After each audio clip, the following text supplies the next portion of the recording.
An engineer who was haunted by routine until the end of his life was able to be reborn. In a world ruled by magic, he chose machines. A young lord inheriting ruins, mocked for dreaming of iron and steam. While nobles chant spells, he forges engines. While mages summon fire, he builds factories. From gears and sparks, his empire rises, turning fantasy into revolution. Can one man's vision outshine centuries of magic? Let's find out. The story begins in a hospital, where a medical worker loudly called for a doctor and said that a patient was having trouble breathing. He said loudly that a mask was urgently needed. The patient was conscious and thought his name was Jin Lashan and that he was a mechanical engineer. Due to overwork, he had a heart attack and would soon die. His parents died in a car accident and he was left an orphan. After graduating from university, he worked for a company for 20 years with terribly low pay. All his life, he was alone and had never even held a woman's hand. The doctor loudly called him, but he remained silent and wondered what was the meaning of such a life. He was so tired and just wanted to close his eyes and sleep. He woke up in another room and wondered, is this a hospital? How much does such a fee cost? He noticed a system window that said, "Welcome to the magical continent of Eldria." He reached out to it and asked, "What is this?" He looked to the side, saw his new appearance, and wondered, what is happening, and why does he look like this? A week later, he had gotten used to what had happened and was sitting in his office. A girl came in with a tray and told Mr. Rain that she had brought him tea. He thanked Leah with a small smile and thought that a week later, he understood his place in the new reality. He died in his past life and was reincarnated in the body of this guy named Rain Edgar. He is the third son of the Grand Duke of Aldarian, and he also has a brother and sister. He is the youngest child in the family, whom everyone adores. Did he really get this as a reward for the suffering of his past life? The continent is called Eldria. In this world, everything depends on magic. The Cardorial Empire is the largest. There are not only the human race here, but also representatives of other races, for example, elves and dwarves. The Edgar family is a noble family with a territory of about 300,000 square kilometers and about 1 million subjects. He, a nobleman, has not only a luxurious castle and robes, but also a personal servant, a wonderful life instead of his past life. Leah called the master with a smile and said that the head wanted to discuss something with him. He should come with her. After that, a servant entered the office and told the master that his son had arrived. He allowed him to enter, and he left to convey his words. The protagonist entered the office and asked his father, did he call him? The Aldarian, with a serious expression on his face, asked if he knew why he was here. He looked at him with a calm expression and said that he had no idea. He said that at his age, he could independently rule his territory. Has he already chosen where he would like to go? He approached the map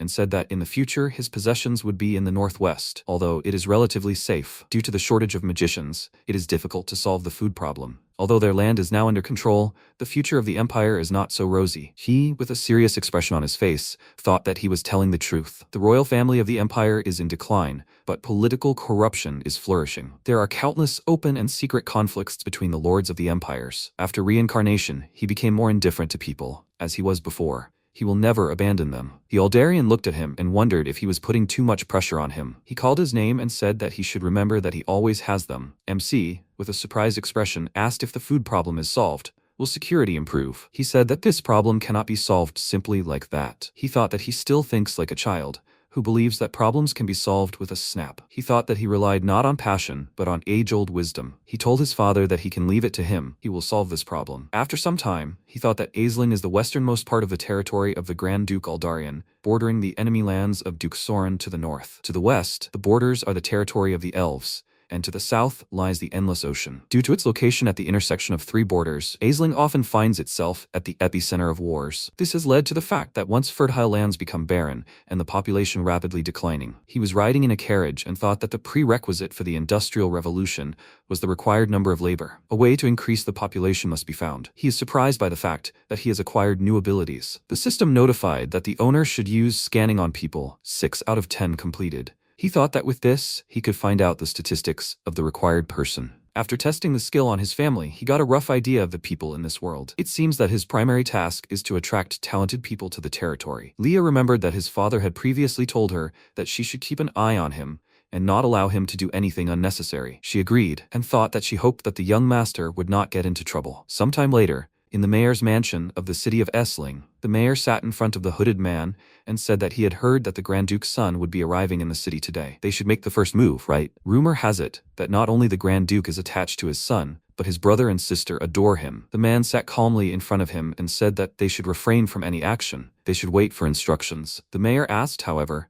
What if he discovered his tax and financial fraud? He thought about it and said that it seemed that such a man would not look into such things. As soon as the young master arrived, they would confuse and distract him. He should arrive soon. They should go out and greet him. He thought that it was time for the Aldarian to pay his bills. At the same time, Rain got out of the carriage and thought with a slightly dissatisfied look that, as he had thought, the lands were desolate due to lack of strength. He called Leah and said that she should give him a map. He looked at it and thought that if they could deepen the river to the west and build a canal connecting it with the southern seaport. His attention was drawn to a girl who told her father that she asked him to stop gambling. He was losing all their money. They needed it for mom's treatment. The man, with a dissatisfied expression on his face, loudly said that she should give him the money. This time, he would definitely win it back. He tried to snatch the wallet from her hands and said loudly that she should let go. It was none of her business. She continued to resist, refused, and said that her mother needed it more. He raised his hand, about to hit her, but before he could finish, the protagonist punched him in the face. However, because of this, his hands swelled, and he screamed in pain. Leah approached him and said that if he was going to hit someone, he should warn her next time. He said that it was emotional. That's how it happened. She should check on this girl's condition, and he would talk to this jerk. He approached him, and with a serious expression on his face asked,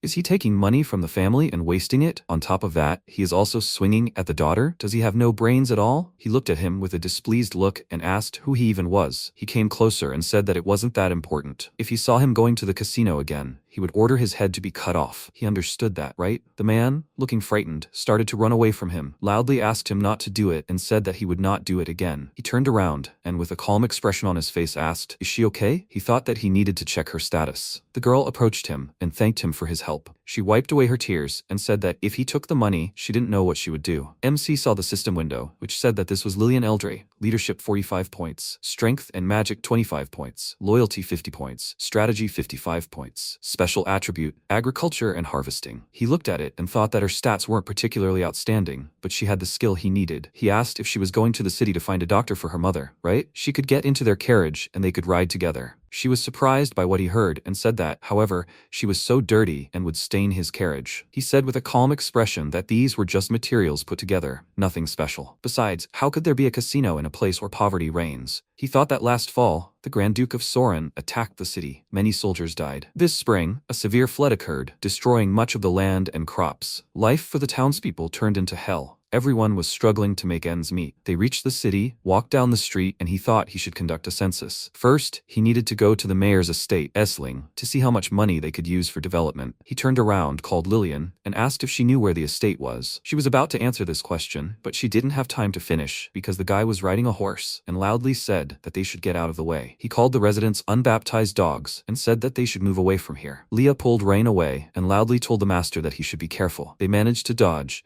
and she looked at the galloping guy with a displeased look. She let him go and asked, "He is not injured and everything is okay, right?" He thanked her with a calm expression and said that he was fine. He called Lillian and asked if she knew who it was. She said that it was the young master of the Eldrin family. All the casinos in the city belonged to them. He asked with a smile, "How rich are they?" She thought about the answer, and he thought with a smile, that great. Now he understands where to get the money. He said that she should take them to the casino. She said that he shouldn't do that because he would lose all the money there. He walked on and said that she shouldn't worry, he wouldn't be taken by someone like that. She looked at him and wondered how powerful this young gentleman was. After some time, they came to a casino, and the protagonist thought that it was time to develop the kingdom. He went inside and saw a lot of people gambling. He thought with a serious expression that as long as there were establishments, no one would work properly. Leah approached him and asked the gentleman if the casino was surrounded by guards. Was he sure about that? He went ahead and said that they would wait until the big fish bit. An employee approached him and asked if he wanted to play. He said with a smile that he didn't even know that. Is there something simple? He said that he should follow him. He was led to the gaming area, and another employee said that these 2 chips were on the house for him to try his luck. He took it, and with a calm expression,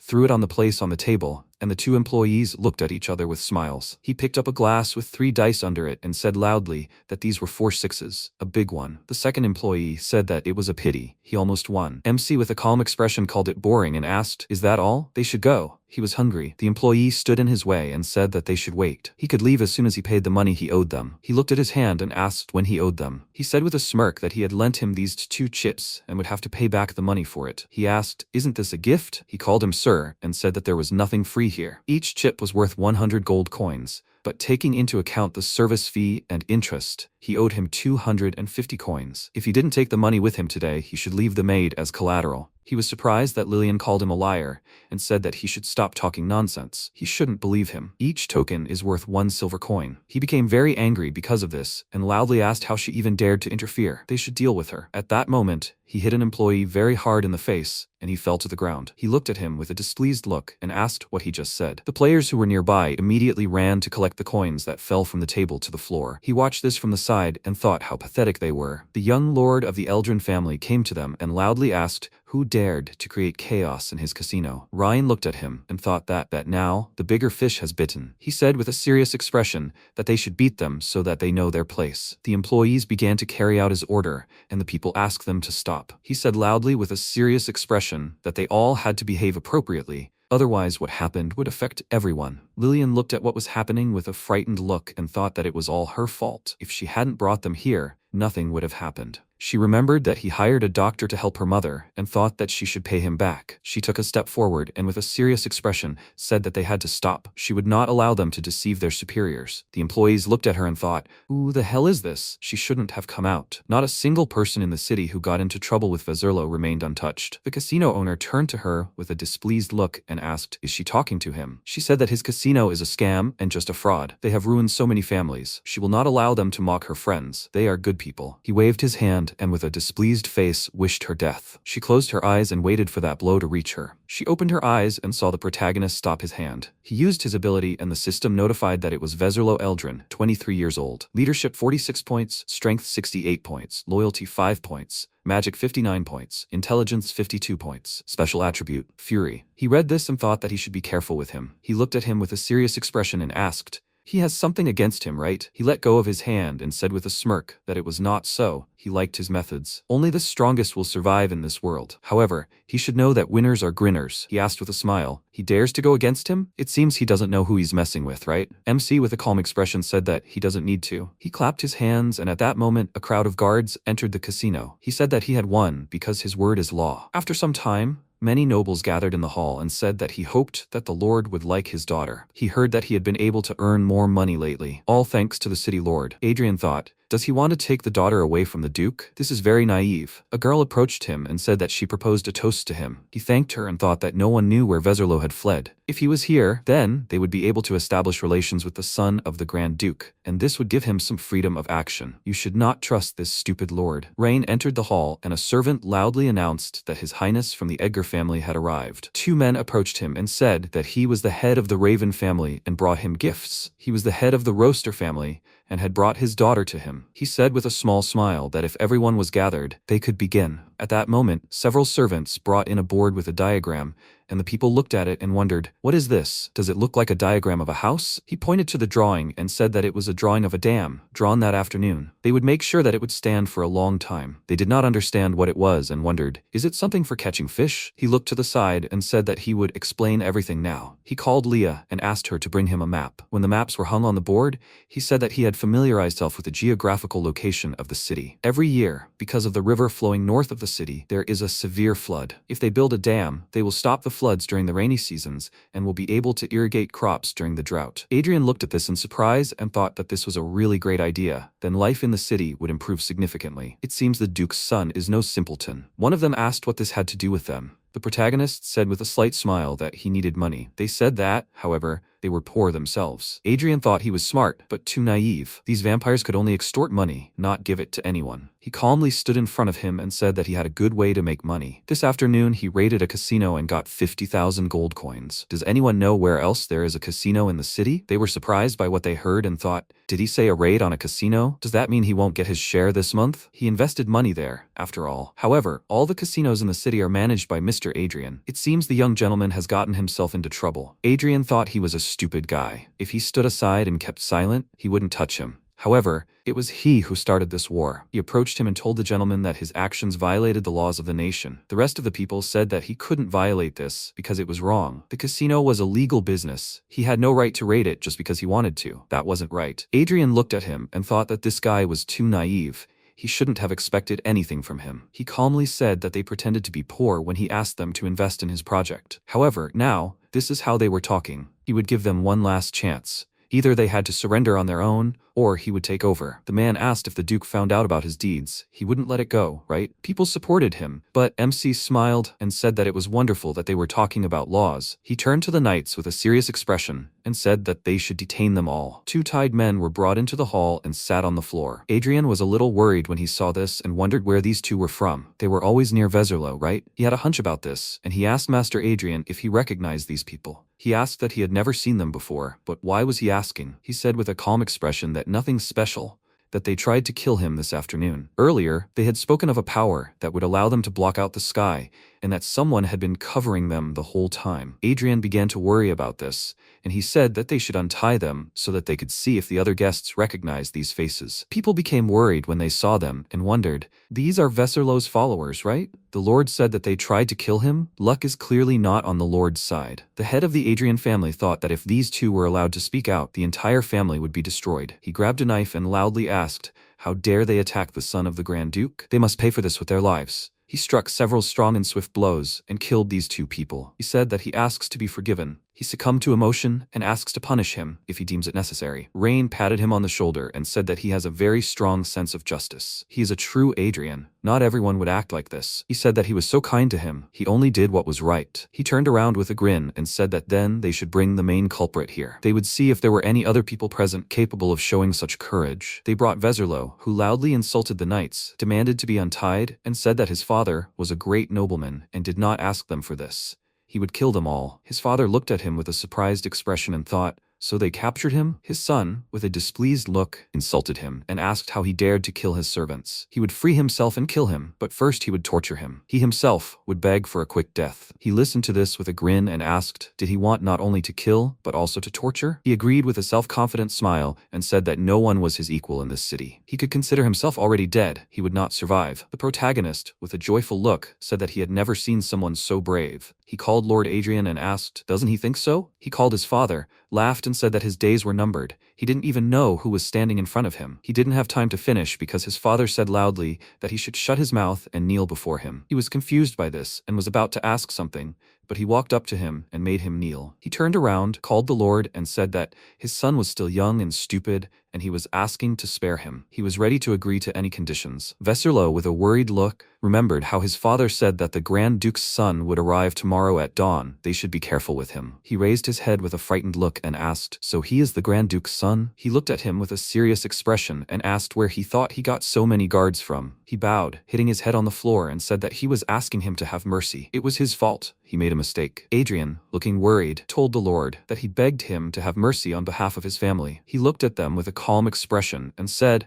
that they should give him everything they had illegally obtained over the years, and he would spare them. He thanked him for this and thought that he was able to save himself. He looked at the mayor and thought that he should inform him about this man. He called him and said that he had an important thing to tell him. The city lord was collaborating with outside forces, wanting to overthrow the Grand Duke. The people were surprised by this, looked at him and thought, does he want to overthrow the Duke? He was about to say something else, but the MC loudly insulted them and said that he was going to let them go, but they continued to slander others, excusing themselves. They should execute them immediately. The mayor, with a joyful smile, thought that everything was correct. He was not only stupid, but also impulsive. He bowed to him and said that they appreciated his actions. He swears he is completely loyal to him and the Grand Duke. He wouldn't even think of rebellion. He looked at him with a smile and said that he believed he wouldn't betray him. The system reported that this was Elderic Calgar, 38 years old. Leadership, 35 points. Strength, 48 points. Trust, 15 points. Magic, 66 points. Strategy, 68 points. Special attribute, greed. Sometime later, he sat in the study and thought that these nobles had earned more than 100,000 gold coins. This is the approximate amount of taxes in Aisling for 2 years. Leah called him and said that she had brought him black tea. He took the cup of tea and asked if she knew how well fed these nobles were. She asked what he was going to do about what Adrian had said. If the city lord was really planning a rebellion, he would be in danger. Rain told her to calm down, because he understood her concerns,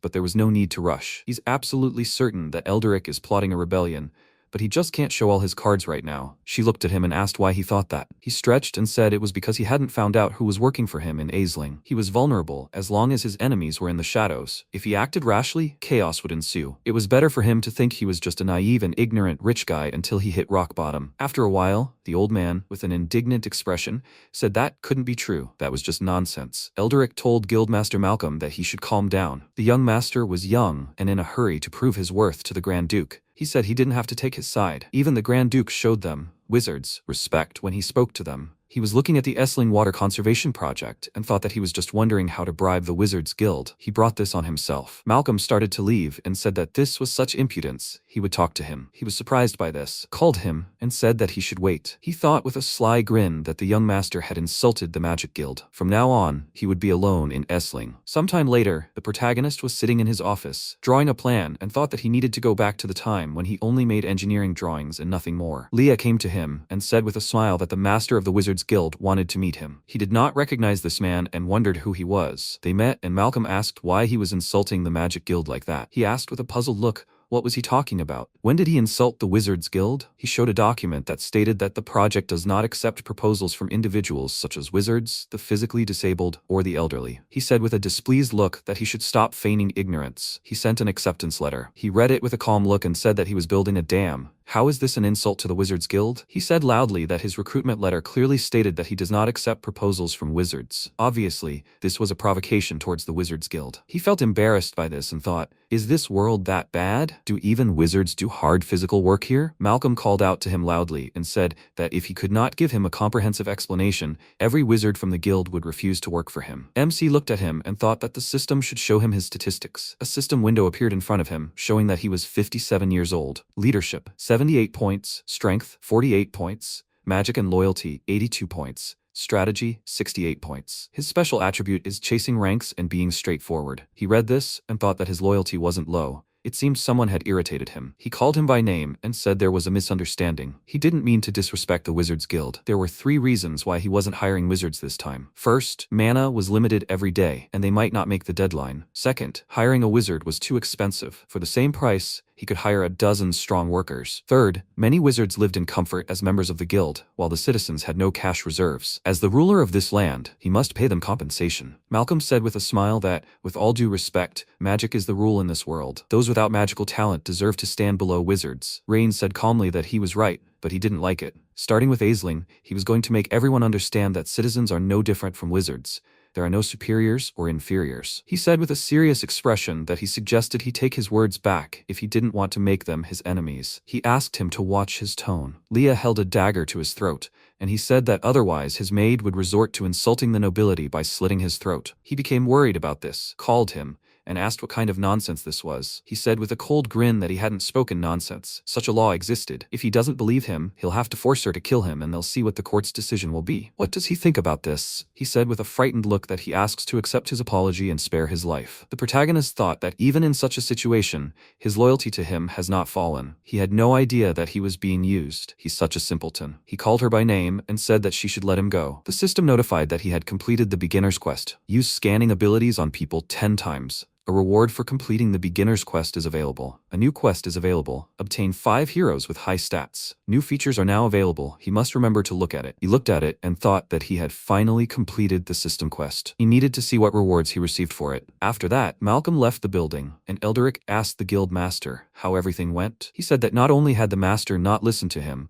but he had also thrown him out the door. He was embarrassed by this and said that he had an idea. This would not only change the master's thinking, but also make him more respectful towards him. He leaned towards him with a smile and said that when these commoners refused to work for the master, he would have no choice but to come to him. Malcolm asked why people shouldn't work for the young master if he made such a good offer. He said with a smirk that the young master would definitely be disappointed in these commoners if they all just remained lazy. He was surprised by this and said that this couldn't be true. He was simply disappointed that he refused to hire wizards. Why would he arrange this sabotage around him? He said with a smirk that he could be sure that these commoners were a bunch of incompetent people. Otherwise, why were they starving? Don't they know how to farm or hunt? Why would these useless people seriously help the young master build a dam? He thought about it and said that then it seemed they could try to carry out his idea. After some time, people saw the notice on the board and asked loudly what it was about. He heard that the new ruler was hiring people to build something. That's right. He heard that the offer was excellent. 3 meals a day and a salary of 10 copper coins. Is the new ruler really that good? This is definitely a trap. These nobles have deceived them many times already. He won't go, otherwise he will definitely die before he knows about it. Lillian stood in the crowd of these people and said loudly that they could not even think of defamating his lordship. He told her everything personally. He's going to try to make everyone's life better. They started laughing because of it and asked what a little girl like her knows. She has feelings for this charming guy.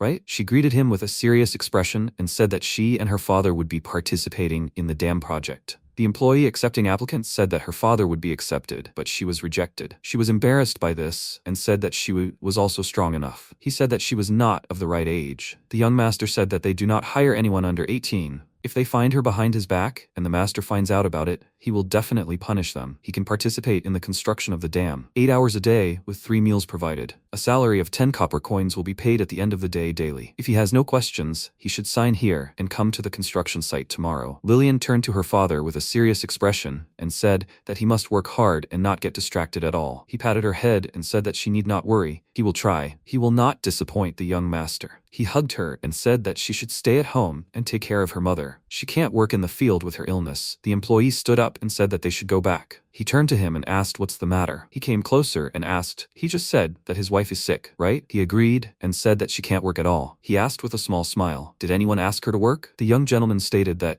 those working on the dam who have sick relatives can accommodate them in their premises. He must understand that this is housing for the duration of the work on the construction of the dam. As soon as the work is finished, they can return to their own home. He knelt down, with tears in his eyes, thanked him several times. The soldier approached him, extended his hand, and said that he should get up. He would send someone to take him and his daughter to the housing, and they can choose anyone they like. The rest of the people were surprised by this and asked, is that true? They will sign up right now. They can't miss this chance. The staff said that they should all line up and not push. At the same time, MC saw a system window that notified him that he had received the lithium iron phosphate battery blueprint from the rookie reward. He was indignant about this and wondered what he was supposed to do with it without an electric generator. Did it want him to create batteries and get an electric shock? The system notified him that he should ascend and obtain 5 characters with high stats. He thought, 5 characters, and even with high stats. Where in the world would he find such people? The system notified that Leah Lockerbie, 21 years old, leadership and magic 95 points, strength 97 points, loyalty 100 points, strategy 91 points, special attribute, fearless divine thunder. He thought that earlier he was thinking about training her. Then he looked at her statistics and found out that she had no more room to grow. It seems he needs to go to the city again to scout for talent. She came to his office, knocked on the door, and told the young master that Lillian wanted to see him. He allowed her to enter. They went inside and she said that something strange was happening at the construction site.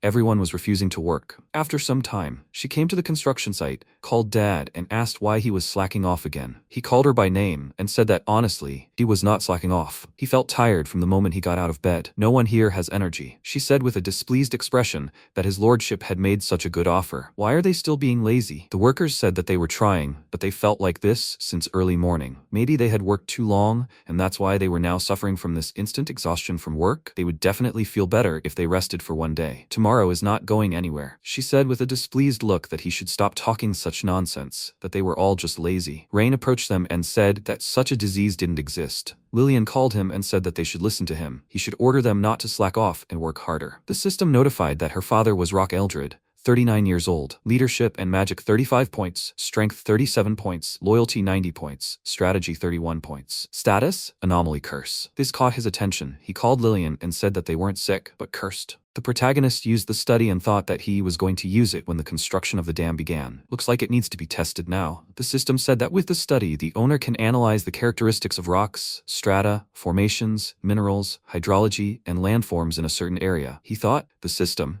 it should analyze the hydrological state in this area. The system reported, analysis of the hydrological state within a radius of 10 kilometers. Please, he must wait, he thought. There is no oil or metals down there, pity. Wait, what is this? Then he said, Mister, can he dig here some more? He thinks there is something down there. He replied that he understood. Mr. Ryan, it's okay, although they are all tired. After some time, they dug up a small crystal, and he asked, what is it? Did they dig up something they shouldn't? Leah, looking at the protagonist, thought, young Mr. Ryan is a magical genius. The magic coming from it is so weak that even she won't feel it. So how could he? After that, the protagonist placed his hands on his chest and told them to dig up the crystals and put them in a box. They answered, yes, sir. After that, he turned to Leah and asked what people usually do when they are cursed. She answered, go to the church and pray to remove it, or look for high-level wizards from the Wizards Guild. He asked, the Wizards Guild, she said. After that, he turned to Lillian and told her to follow him and bring her father. They will find the priest, she asked in surprise. Sir Rain, is her father really cursed? He replied that he was completely certain.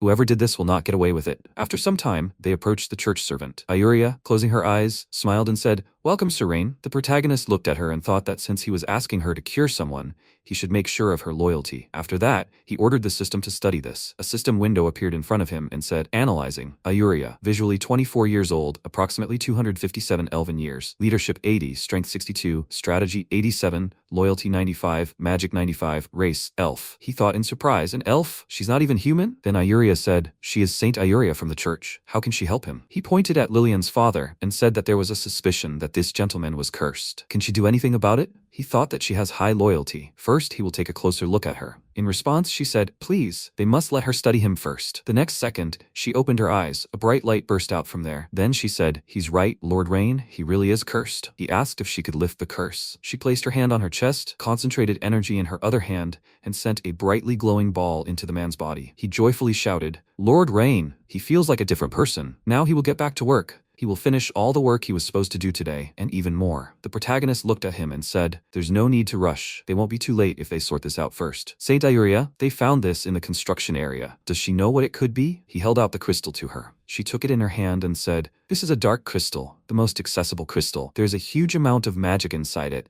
enough for the curse to take effect. Although this is more of a joke than a curse, whoever casts the curse is capable of killing everyone with that amount of magic. But all he did was make people feel tired." The protagonist held out his hand and asked if it was very easy to produce these crystals. She raised her index finger and replied that it wouldn't be difficult for a high-level wizard to make them daily and hide construction sites there. He asked if she knew about his project. She smiled and said, "Mr. Rhine, the project will greatly benefit the residents. Why wouldn't she know about it? Thanks to the project, many people have been hired, and the pressure on the church has been significantly reduced." He thought, perhaps he should teach this old man a lesson. After that, he asked if she could remove the curse from the entire construction area. She replied that it would be difficult. Today, he was lucky to have found the crystals, but it won't always be that way. Besides, if all he did was dig for crystals, then who would be busy with the main construction? He folded his arms and thought, I guess he'll still need to contact Malcolm about this. That's easy. After this, the saint added, "Mr. Ryan, she knows someone who can solve his problems, although she's a bit strange. Will he try?" After some time, they approached the building. MC, looking at the business card, thought,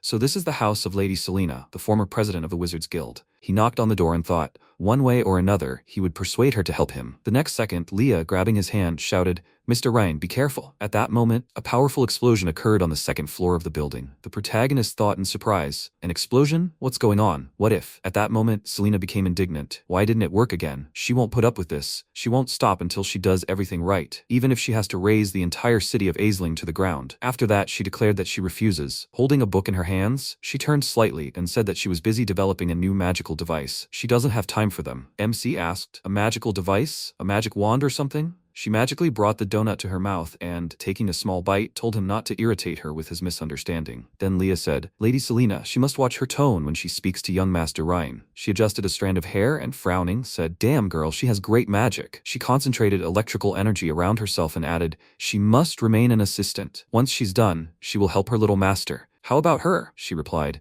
"Lady Selena, if she doesn't know anything about politeness, she will have to teach her." Their gazes met, and then the protagonist said, "She should calm down, Leah. They are here to ask for help, not to cause trouble." Then he looked at the table and asked, "Lady Selena, is everything on the table made by her? Does she create magical items?" She said at least he acknowledged it. All to no avail, unfortunately. She concentrated energy in her hand and said that she was trying to create a device that would store her powerful electrical magic. MC thought in surprise. "Store electrical magic?" Then he said, "She said a magical device for storing electrical magic?" She replied, "Well, yes, and when nothing works an explosion occurs, like before. Now they should go. She needs to rest for a while before returning to research." After that, the protagonist said, if he tells her he can create a device to store electricity, will she help them deal with the Wizards Guild? She came closer and, pointing her finger at him, said, "Young master." She said she doesn't have time for nonsense. He replied that he is serious. If he helps her create a device to store electricity, will she help resolve the problems with the Wizards Guild in return? She replied, "Okay." She put her hand to her head, concentrating her energy around herself,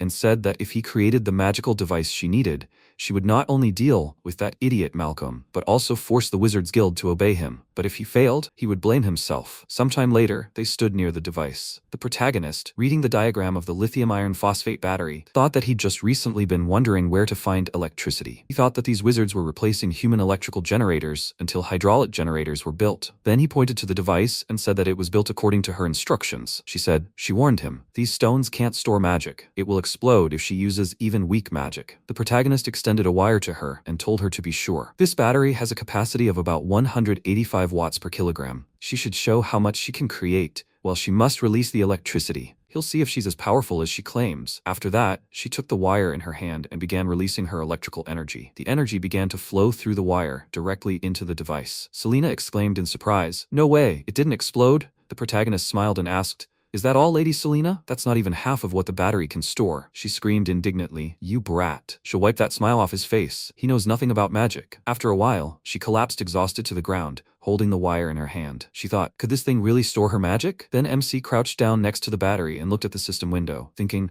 wow, this is enough to charge an electric car for over 3,000 kilometers. The battery charge was 87%. He thought, she could fill this to 87% by herself. Now this is a convenient human battery. He pulled the two wires together and thought, "Dear battery packs of the Magician's Guild, it's time to show off your talents." The next second, Selena said, "Young master, how is he able to use energy too?" He replied, "Lady Selena, not only can he use electrical magic, he can make it so that everyone in Aisling can use it." She was surprised. "What nonsense, young master. How can someone comprehend magic so easily?" He replied, "Lady Selena, he has magical devices much more powerful than this battery. If she wants to help him, he will show her a world where everyone can use magic. How about that?" He extended his hand toward her. She said, "A world where everyone can use magic." After a while, Malcolm sat in a chair, stroking his beard and thinking he was sure Lord Rain was about to come begging him for help. But at that moment, Selena walked in and said they hadn't seen each other in a long time. He cried out in fear, "President Selena, why is she here?" She came closer and, grinning, said, "He's so brave. He dared to stand in the way of a young lord from a ducal family? Is he trying to start a rebellion?" he asked, perplexed. President Selena, what is she talking about? He would never have dared to think of something so dangerous. She grabbed him by the clothes and shouted at him to spit it out. What kind of dirty tricks was he playing on the young lord's construction site? He knew she was a bit hot-tempered, right? He replied that he would. "President, please, she must spare him." He gathered all the mages from the association and told them that Lord Rain despised them, which infuriated them. Then he had them create curse crystals using teleportation magic and place them in the ground in Lord Rain's construction area. This would exhaust the common workers. Then Lord Rain would think they were lazy and useless. Then Lord Rain would apologize to him and agree to work together with the Wizards Guild. With tears in his eyes, he added, "That's it, President. He swears he had no other intentions." She shouted, "Idiot. He didn't even realize he was being used, right?" He was surprised. "President, who was using him?" She pointed to the side and said, "Enough. He must recall these troublesome mages immediately." He ran in that direction and said he understood. Then she took out the device and, seeing the protagonist, said,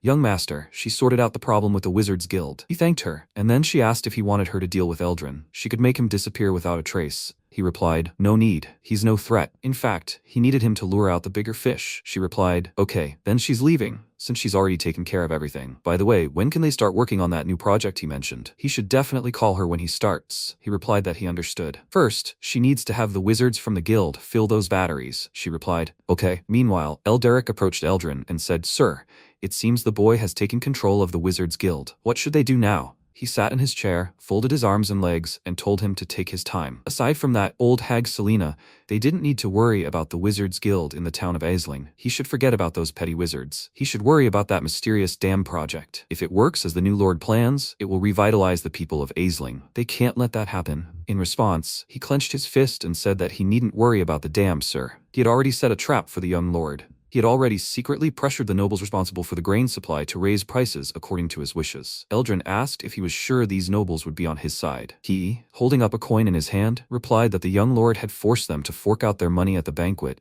but he could secretly help them win it back. They might betray him, but never their own gain. After that, he flipped a coin and added, "This young master doesn't have enough money to finish this dam project." With that, the coin fell on the table. Meanwhile, the merchant kicked Lillian and shouted, "If she can't afford it, she should get out of here." She fell to the ground and was indignant. How can he jack up prices like this? Yesterday, grain was 1 gold coin for 2 sacks. Today for 1 sack? In response, he shouted, "Stop whining. It's his grain, and he will sell it for whatever price he wants. If she can't pay, she should get out." She remembered telling the protagonist to leave the purchase of the grain to them. They will buy it at the lowest price and collect the money for him. Then he left it to her. She shouted, "Greedy swindlers. Aren't they afraid that Brother Ryan will deal with them?" The merchant smirked and said that they were just honest sellers, What could he do with them? This is a golden opportunity, and they will take everything from it. After that, he kicked her again. He laughed and shouted, "If she is a beggar, she should simply get lost from here." After some time, Ayuria said indignantly, "These people have gone beyond the pale." She looked at the sacks of grain and thought, in just 3 days, the price of grain has tripled. Illyria, this grain is not enough for their people to survive the winter. First, she must take these supplies. She will deal with the rest herself. She handed her a bag of money and told her to take all this money with her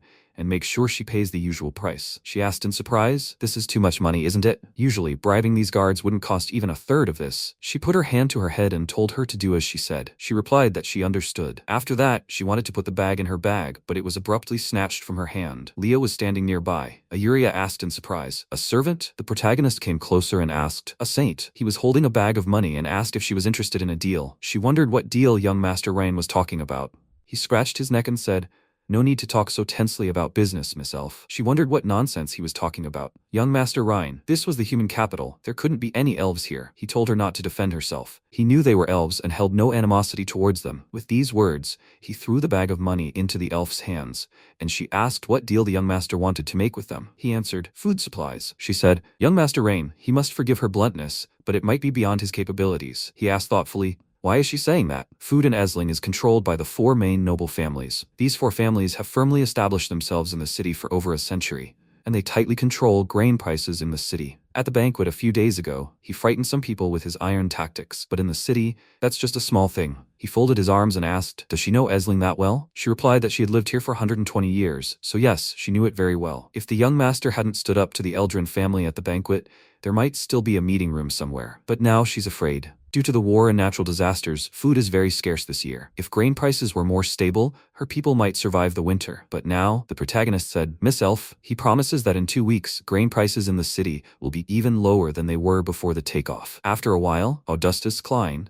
the head of the Klein family, laughed and thanked the Lord Mayor for his support. Sitting at the table, he said, "The 4 leading families have amassed a huge fortune this time." Roland, sitting nearby, said that they should thank Lord Augustus for taking them into business. 2 more merchants agreed. "That's right. Thanks to Lord Augustus." "Yes, thanks to Lord Augustus." Then Augustus raised his glass and proposed a toast to the prosperity of their business. After that, they clinked glasses, and a subordinate approached them and said, "Sir, young Master Rhine has sent an invitation to a banquet for them and 3 other lords." Roland was surprised. "What? A banquet with the young master?" He thought, "Is he going to come for them?" Then he asked, "Lord Augustus, what should they do?" "They want to make money, not die." He smiled and replied that they should not worry. The Lord Mayor assured him that the increase in grain prices was completely legal and condemned. As long as they don't provoke young Master Rain, nothing will happen. He then slammed his fist on the table and added, "Besides, he won't be able to do anything to him if the 4 of them band together. The price of grain is set by them, the merchants. If even the emperor doesn't have the authority to interfere, what can we say about the duke's youngest son?" Then Roland shouted, "That's right. He's absolutely right." Another merchant shouted, "If they take advantage of this opportunity,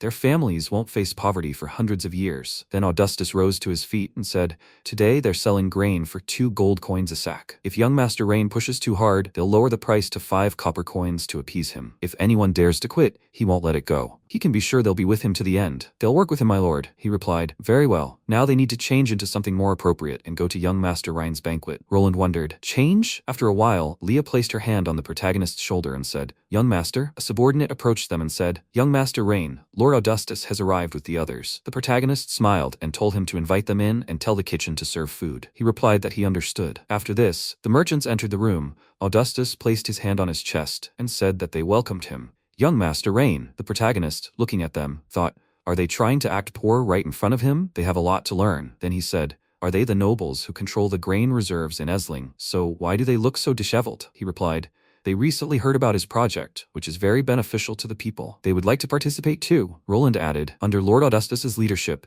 they not only left large sums of money to support the project, but also sold the grain from their barns to the townspeople at the lowest possible price." Leah frowned and thought, "These scoundrels have no conscience. They are openly trying to deceive the young master." After that, MC said that he was frankly touched by their understanding and support of his efforts. He put his hand to his face and added, he was grateful for their help. He invited them here to discuss the grain matter. Augustus said, "Young master, they understand that he is short of funds lately, but 2 gold coins per sack is a loss for them." Roland added, "Correct. Absolutely, young master." The protagonist smiled and said that they misunderstood. He meant, can they raise the price of grain to 4 gold coins per sack starting tomorrow? Augustus was surprised. "What? 4 gold coins per sack? Raise the price? The protagonist held up 3 fingers and answered, exactly, 4 gold coins per sack, and he will take 30% of the amount. How about them? He replied. Young Master Rain, he's an elderly man. His hearing isn't what it used to be. He said they should raise the price of grain to 4 gold coins per sack. The protagonist remarked that he shouldn't forget that he gets 30%. Augustus smiled and thought.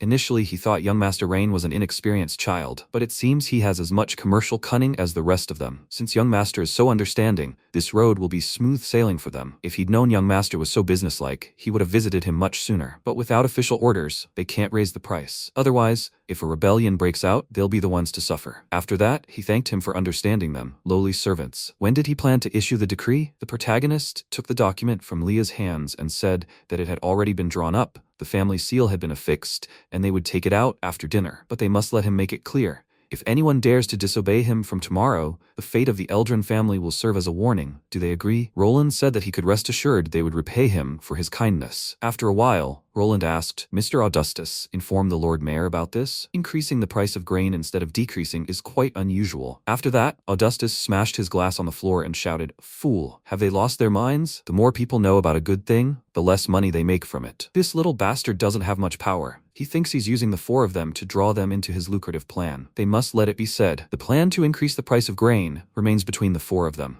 Luck is entirely on their side. Anyone who doesn't profit from this crisis is simply a fool who deserves to fail. Roland added, Mr. Augustus, he simply never saw such a wonderful opportunity in his life. So he felt uneasy, a little nervous, and couldn't help it. Then he bowed and said that from now on, he would follow him. Together, through thick and thin, he laughed and said, Excellent. From now on, the 4 of them stick together. We need to act quickly before the decree is issued. They'll take all the grain from those small-time foreign traders. This time, luck is paying out more than they could have dreamed of. After a while, Ayuria cried out indignantly, He's a traitor. He promised to lower the price of grain. Why did he collude with those traders? Today, she'll show him that you can't mess around with an elf. Lillian approached her and said worriedly, Holy sister, she shouldn't be nervous. Rain promised the price of grain would go down. She exclaimed indignantly, He's gotten involved with those dishonest traders. How could the price drop? She asked him to trust Rain. She believed he must have a plan. Then she asked, Young Master Rain, is he really going to raise the price of grain? He replied that she shouldn't worry. The price won't be this high forever. In less than half a month, the grain market will completely collapse. She uttered this. True inexperience, young master. He has no idea how cruel the world can be. She'd lived for nearly 200 years and never seen the price of grain fall after its peak. In response, he placed his hand on the table and said, If he were to simply hold a knife to their throats, how much would the price of grain drop? 1 gold coin? Or perhaps 10? She replied, Even so, it can't go up to 4 gold coins per sack. When the price was 2 gold coins, at least some families could band together to buy a sack and survive. If the price rises to 4 gold coins, they simply won't be able to afford it. They will be doomed to die. The protagonist lowered his gaze and said, Holy, at 2 gold coins they starve to death. At 4, they still starve to death. So for the average citizen in Esling, there's no difference between 2 and 4 gold coins. They starve either way, only in one case, a little longer. She shouted indignantly. The MC looked at the documents in his hands and said that his goal wasn't to stagnate the lying merchants, to lower the price by a few coppers. It was pointless. He was going to make these lying merchants lose everything. Their homes, their families, their entire livelihoods. 7 days later, the protagonist pointed to the board and said, During charging, some lithium ions separate from the lithium iron phosphate. They travel through the electrolyte to the negative electrode and burn in the carbon material there. At the same time,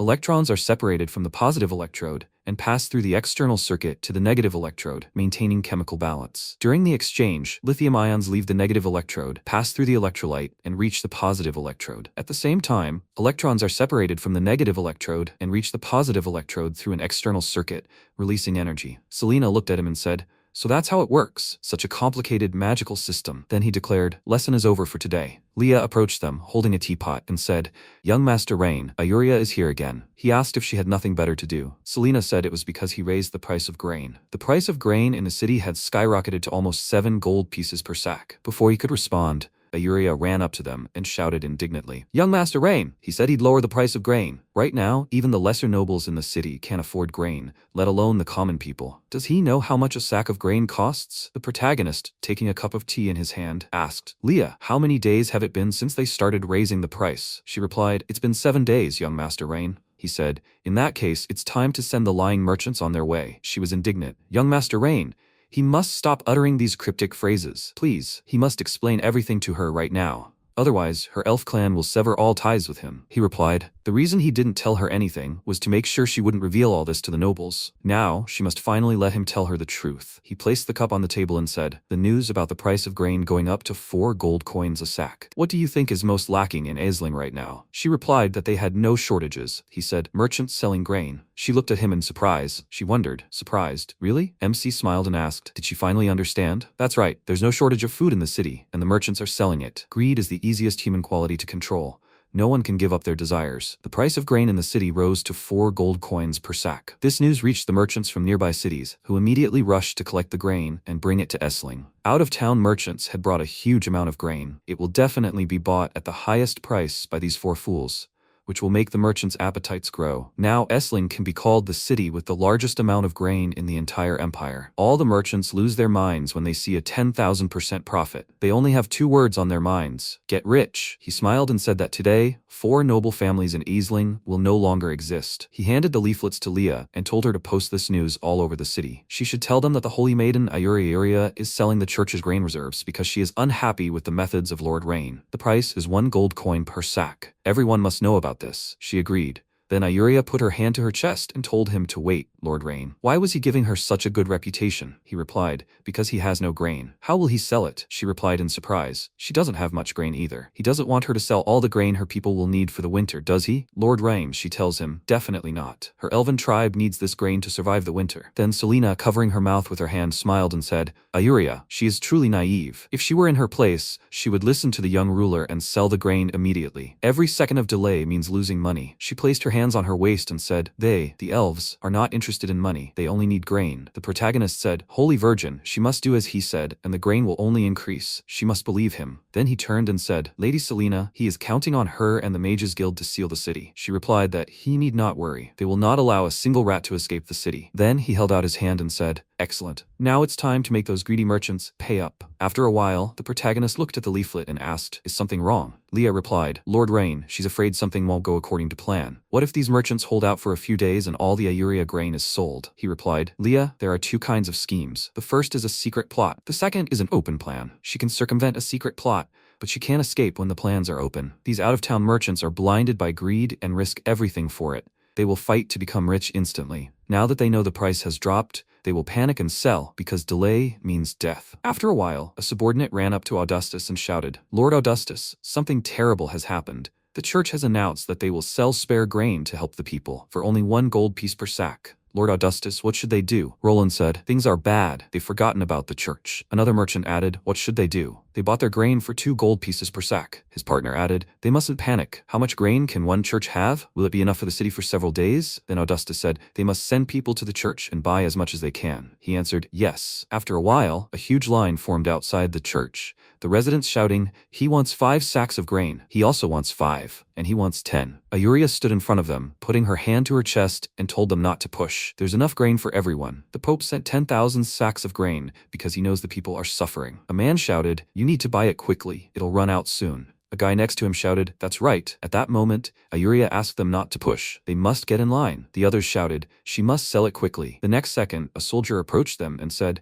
they must calm down. He approached Ayuria and said, Holy Virgin, this is the grain sent by the Pope. This is the first shipment. Starting tomorrow, even more grain will arrive in the city. She smiled and said, okay. She thought, Lord Rain, please, he mustn't overfill the cup. She couldn't hold back. What should she say? And what if the Pope finds out? After that, the residents, looking at several more carts of grain, joyfully shouted, they have grain. At that moment, one of the merchants thought, it's the end. Business is ruined. The church has ruined everything. He bought it for 60 silver coins, and transportation cost about 10. If you add up his expenses for several days, it comes to 95 silver coins. He can get another 10 silver coins. He must sell it all immediately. We can't wait any longer. Waiting will only lead to expenses. Then he ran forward and shouted that he was selling grain, fresh grain, 95 silver coins per sack. 95 silver coins. A line formed around him, the villagers shouting, they want it, they have to give it to him. He has to give 10 sacks. At that moment, another merchant looked at him and thought, idiot. He dares to joke about him. If they fail, then everyone fails. Then he shouted that he was selling grain, 90 silver coins per sack, and nearby shouts were heard, 87 silver coins per sack, 85 per sack. At that moment, Leah, approaching the protagonist, said, this is wonderful. Everything everything is as he said. He looked at her and said, does she see, Leah? This is human nature. If he sells even half as slowly as others, he loses many times more. Everyone is afraid to sell too late, so they sell immediately. She said, Lord Rain, this way the price of grain will return to 50 silver coins per sack, right? And his water project will be completed on time. He was surprised. 50 silver? Leah, she underestimated these merchants. When people like Augustus start selling, grain becomes the cheapest thing in the city. Then Leah pressed her hand to her chest and asked, Young Master Rain, does he really think Augustus and his group will sell everything like those foreigners? They paid at least 2 gold, maybe more, to buy everything. Besides, Augustus and his friends were together at the banquet. They wouldn't attack each other, right? He folded his arms and smiling asked, together? She trusted them too much. When it comes to profit, no one wants to give up their position. Grain prices in the city will no longer be a problem. It's time to talk to the Holy Maiden about the second part of the deal. They should go. He turned away, and Leah, following him, agreed. After some time, a subordinate approached Augustus and said that these out-of-town merchants were lowering their prices like crazy. Now grain had dropped to 75 silver coins per sack. Roland rose from his seat and cried out in surprise. It can't be. He must be joking. They control all the grain in Essling. Where did these strangers get all this? He replied, it's true. He wouldn't dare lie to him. He knelt down and then Augustus said, out-of-town grain merchants, the price is falling. He understood. He understood. Young Master Ryan, he's merciless. Does he want their families to collapse completely? As Roland asked, Sir Augustus, what's going on? He replied, Young Master Rain first spread the news that grain prices in the city were skyrocketing, which certainly attracted merchants from neighboring towns to bring their grain. Once they had swarmed the city, he used the church's name to drive down the price, causing panic among the merchants who had already arrived. Eventually, these out-of-town merchants were forced to sell at a loss to save money. Roland said, Young Master Rain, what a dirty trick. Augustus folded his arms and said he had another plan that should help them regain their position. Roland asked him to tell them already. He replied that this grain would last the city for several months. If they held on to the grain until the people despaired, they could sell it at a high price. If they united today and refused to sell, they would definitely make their money back. But if any of them tried to sell anything, they would all fail. Roland, sweating, realized he was right. He would go home now and order the grain locked up. As they headed for the exit, he put his hand to his head and thought, damn it, sell all the grain immediately. They can't be slower than them. One of the merchants thought, Roland, is he trying to escape? If this goes on, it'll be everyone's own business. Then they said, Sir Augustus, they need to go give orders too. Then the subordinate sitting in front of Augustus said he'll order their men to watch the grain and not sell a single gram. In response, he kicked him in the face and shouted, idiot. If he doesn't sell, what if those 3 idiots sell theirs? He asked, what then, sir? He ordered all the grain to be sold immediately, not a single grain to be left behind. The subordinate agreed. After a while, the MC sat on a chair, pointed at a mountain of sacks filled with grain, and asked, Holy Virgin, what about this? Do her people have enough grain to survive the winter? She awkwardly asked.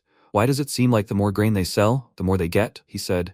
Because they sell at the peak and buy at the dip. This strategy can make 70,000 gold. Then Lillian ran up to them and shouted, Young Master Rain, the price of grain has dropped again. Now you can buy 3 sacks for 1 gold coin. The protagonist pointed at Ayuria and said, she sees. He told her to wait a little while and the price would drop even lower, but she didn't believe him. If she buys now, she'll get another 10 sacks of grain. Can they negotiate a deal now? Holy Maiden? She asked what kind of deal he wanted to make with the elven tribe. He replied, any deal. He extended his hand to her, and she was surprised. Any deal? He replied, yes, any deal. They can provide for every aspect of the elven people's daily lives. From as small as grain to as large as land. They can make any deal, no matter what the elven people need. Ayuria worriedly noted that this was too important a decision for her to make alone. He must speak with their queen. He replied, no problem, please. She must arrange a meeting for him with their queen anytime. After that, Ayuria headed for the exit and, handing over the letter, Ilaria told her to deliver it to the queen. She agreed. Then the protagonist rested his chin on his hand and thought, with the grain crisis over, the nobles of Aisling wouldn't be able to cause trouble for a while. The Mages Guild was already under his control, and the church would soon follow. Right now, the city's lord, Elderic,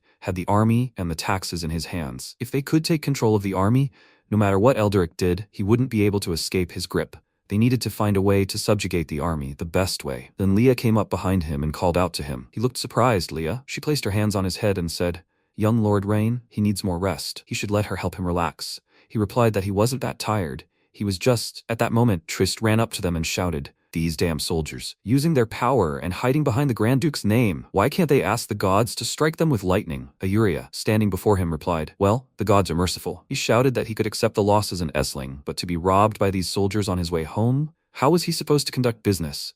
It seemed the Grand Duke was involved too. The MC came up to them and said, man, what's going on? Trist pointed at him and asked, who is he? The protagonist thoughtfully replied, the one who wants to make a deal with him. After a while, the carriage carrying the protagonist stopped near a guard. He, turning to Lillian, shouted for her to stop. Who was she, and what was in her basket? She replied that she was a citizen of Esling. The basket contained goods she had purchased in the city. She was taking them to the elven tribe to see if they could be sold. The guard asked, does she think she can just trade like that? Search the basket. After that, several soldiers opened the cart, saw the pots, and pierced it with their weapons. Lillian screamed, please, they shouldn't do this. Now the pots are broken. How is she supposed to transport this? One of the soldiers turned to the boss and said, there's nothing there. What should they do? He said that in that case, he should charge her a fee. He said, girl, she must pay the fee, and then she can go. Lillian clenched her fists and shouted indignantly, they broke her things and expect her to pay a fee too. He replied, girl, she must pay or get lost. She wanted to object, but at that moment, the main character told her to pay them. She replied, okay. After that, she held out a coin and said, here. The soldier, smiling, said that young Master Ryan had raised the fee. Now it was 5 silver coins. Lillian shouted indignantly, what? 5 silver coins? All her goods are only worth 3. They want her to pay 5? He asked, does she pay or not? If not, then she should get out of here. She thought, okay. How dare he use Big Brother Rain's name to deceive people? He never ordered the toll to be increased. As soon as Big Brother's plan is completed, he will deal with them. Then she handed over the money, and the soldier ordered them to pass. The movement continued, and at that moment, MC, sitting in the carriage, looked at his new acquaintance and said, this young Master Ryan is simply something, raising the toll like that. The man told him to watch his language. Young Master Rain is Essling's savior. He must not insult him. The protagonist thoughtfully remarked, he is a strange merchant. The soldier clearly said that young Master Rain ordered the toll to be increased, and he blames the soldier, not the gentleman. He said with admiration that he must not be from around here. Young Master Rain used a brilliant plan to lower grain prices in the city and help the people. Although he lost money because of it, this was the first time he saw a ruler who cared so much about his people. If he ever had the opportunity to see young Master Rain, he would gladly serve him with all his heart. The protagonist spoke, but on the way here, he heard that the Grand Duke's youngest son not only killed people at the banquet, but also forced the townspeople to dig for some project. He replied that he must be talking about the Eldrin family. They deserved it. The protagonist asked if he knew them. He replied that he really wasn't from around here. Everyone who trades in the city knows the Eldrin family. Most people think they made their fortune from the casino, but that's not true. The protagonist asked with interest, what do you know? Trist looked around and then, covering his mouth with his hand, said, the real business this family is involved in is human trafficking. The protagonist asked in surprise, what did he just say? He thought, damn it, he doesn't have enough people. How dare they take away the labor force? First, they need to find a way to control the border guards. Otherwise, chaos will break out, and it will be difficult to prevent other countries from taking advantage of it. They heard Lillian indignantly ask why the toll had been raised again. They had already paid it when they left Essling. The guard standing at the gate said that the toll in the city only applies to the city. The toll at the border is the toll at the border. She shouted indignantly, he's lying. Before, you only had to pay once. He replied, girl, she has to either pay or get out of here. With these words, he pointed his weapon at her, and she, clenching her fist and shaking, asked how much the toll was. He replied, 1 gold coin. She shouted indignantly, what? 1 gold coin? That's stealing. Then MC suggested she just pay. She replied, Big Brother Rain, fine. At that moment, the guard shouted, are there people inside? Everyone out. This is a border crossing. All travelers must be searched. At that moment, the protagonist stepped out of the carriage and said that if they wanted to search, they could begin. The guard cried out in surprise, him? Trist, you old fool. He still dares to show up here? He trembled with fear. The protagonist, turning to him, asked if they knew each other. He said that these people were bandits from the neighboring mountains. Later, he contacted the Eldrin family and was responsible for supplying people, which is why they put him here. The guard said, Trist, the last time he left the city, he didn't pay the toll, so he was severely reprimanded. He slapped him in the face and added that if he doesn't return the money, he won't leave today. The man put his hand to his face and shouted, impossible. He gave him the amount of money he named. The guard said there was no need for money back then, but that doesn't mean there isn't one now. If it had been anyone else, the brothers would have let the cart through, even without 5 gold pieces. He pointed his weapon at him and added, but since he's here now and still without 5 coins, he won't get through. MC said, no, that's a hefty fare. How can the city fare be so low? The soldier asked in surprise, where is he from? Then he looked at Leah and thought, there's such a beautiful girl in Essling. Trist, holding a bag of coins, said, they need 5 gold pieces and he'll give it to them right now. Please don't make things difficult for them. They're his trading friends. The soldier picked up the bag and spoke, as expected, like an honest old comrade. He tossed the bag to another soldier and told them to put it aside for him. Then he reached out to Leah and asked, Beauty, where does she live? The next second, the protagonist grabbed his hand and said, initially, he wanted to see if they could become a free labor force, but now it looks like everything is completely hopeless. The guard shouted angrily, he thirsts for death. He then pointed his weapon forward, but before he could attack, Leah, armed with a knife, instantly attacked him, causing him to fall dead to the ground. The other soldiers looked at him in horror. After this, the protagonist said, Leah, she must kill all the resistors and allow their escort to change the guard here. She put her hand to her chest and said, yes, Lord Rhine. The soldiers shouted, hurry, they must run. There are killers here. They are asking for help. But at that moment, Leah rushed after them, pointing her weapon forward. She attacked everyone at once. At that moment, the protagonist looked at the system window and thought, are these people really soldiers? They have such a big difference in numbers. He remembered how the Eldarian had told him, Rain, since Esling is the territory of a warring country, he must be careful not to provoke a conflict between the two countries. Did he understand? He thought. Luckily, he discovered this big problem. Otherwise, if a conflict with the Empire arose, he would have lost. At this point, Leah continued to deal with the soldiers. They looked at her approach in horror. At this point, Caesar shouted indignantly, who dares to create problems on the Esling border? The soldiers joyfully turned around and shouted, General Caesar is approaching. They are saved. General Caesar, he must save them. The general approached them and asked, are they the ones causing trouble on the border? MC looked at him, and noticing the system window, thought that Caesar was disloyal, but he was a real talent. Then he said that he was Caesar from the Holker family. He has a brother working in Priscilla's territory, right? Caesar was surprised. Who was he? How did he know his brother? The protagonist answered, his older sister, Priscilla Edgar. He shouted in bewilderment. Is he Lord Rhine, the youngest son of the Aldarian Grand Duke? The soldiers were surprised. What? The son of the Grand Duke? The end. They insulted the wrong person. The Duke thought he remembered his brother's letter. Then Eldaric, smiling, opened the chest of gold in front of him and said, General Caesar, Esling is relying on him in the future. Caesar thanked him for his kindness in return. The Grand Duke sent him to such an inhospitable place because he treated him lightly. Needless to say, his strength deserves his status. He deserves it too, right? He replied. That's right, that's what he deserves. He shouldn't waste his life in such a place. Caesar then reached for his weapon and shouted, how dare he pretend to be Lord Rain? All soldiers obey orders. They must kill this false Lord Rain, and he will reward them generously. Leah then pointed her hand forward and shouted, how dare he? Caesar is planning a rebellion. One of the knights turned to Caesar and shouted, he must not do this. This is a crime that will lead to the destruction of the family. The others agreed. That's right, Lord Caesar. Then he drew his sword and asked, have they forgotten what they just did? They have already insulted the son of the Grand Duke and mocked the law. They should have heard what Rhine did. He destroyed the Eldrin family and 4 lords. This is the western part of the Caradorial Empire, and they have power that they have earned over the years. He waved his hand and shouted, if they take Rhine's head to the Orvis Empire in the north, they can at least live a happy life as minor nobility. Life or death, they can choose for themselves. He is not forcing them. After that, he pointed his sword forward. The soldiers began to doubt. Should they listen to the general? Leah, looking at them, thought, damn, they are bewitched. Then one of them said, the general is right. They must follow the general. Caesar smirked and said, Lord Rhine, his dying words? The protagonist said, if they correct themselves, he will give them a chance to start over. It will be a shame if... Before he could finish speaking, Caesar shouted, army, they must follow the command. Strike, kill. They charged, and then Leah, pulling the fabric over her knife, said, the skirt is in the way. After that, she cut off the excess fabric and pushing off the ground, charged. She slit the throat of one of the guards.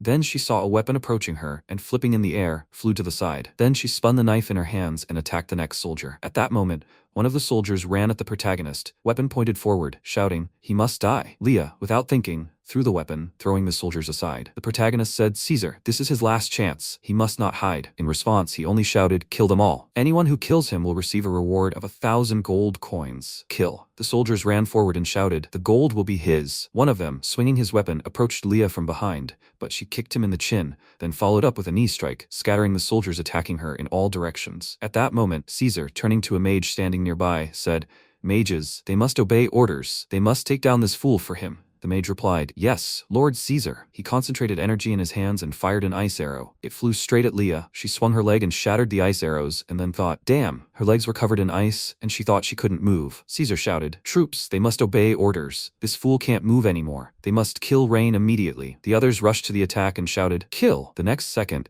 the protagonist threw his hammer forward and shouted, Leah, she must find a way to jump immediately. She caught the hammer in her hand and answered, yes, Mr. Rain. Then she smashed the ice on her feet and jumped up sharply. The protagonist said, it's time to test the power of this thing. An electric wire appeared next to him. It hit the ground, and all the soldiers standing in front were electrocuted. MC, standing on special plates, said, luckily, the ceramic broke. One of the soldiers was surprised. What's going on? His partner shouted, thunder magic. The protagonist said, it would be nice if he could capture this scene on video. The video is a safety warning for future products. It will remind people to handle electricity with care. Caesar shouted, damn it, why are they standing there? They must continue the attack, kill him. The soldier next to him, trembling with fear, said, this is bad. General Mr. Rhine has used forbidden magic. Anyone who approaches him will die. In response, Caesar severed his head from his body and throwing his sword over his shoulder said that anyone who stood against the army would be killed. They must advance immediately. He is alone. He does not believe that he can kill them all. After this, a soldier, trembling with fear, walked forward and asked, "What is happening?" At that moment, Leah asked, "Lord Rain, why didn't his magic knock out these soldiers?" He folded his arms over his chest and said that the energy must have run out. He was just checking the battery capacity anyway. She came closer and said, "Then she must take him away from here immediately." He told her not to worry. Caesar will not escape today. At that moment,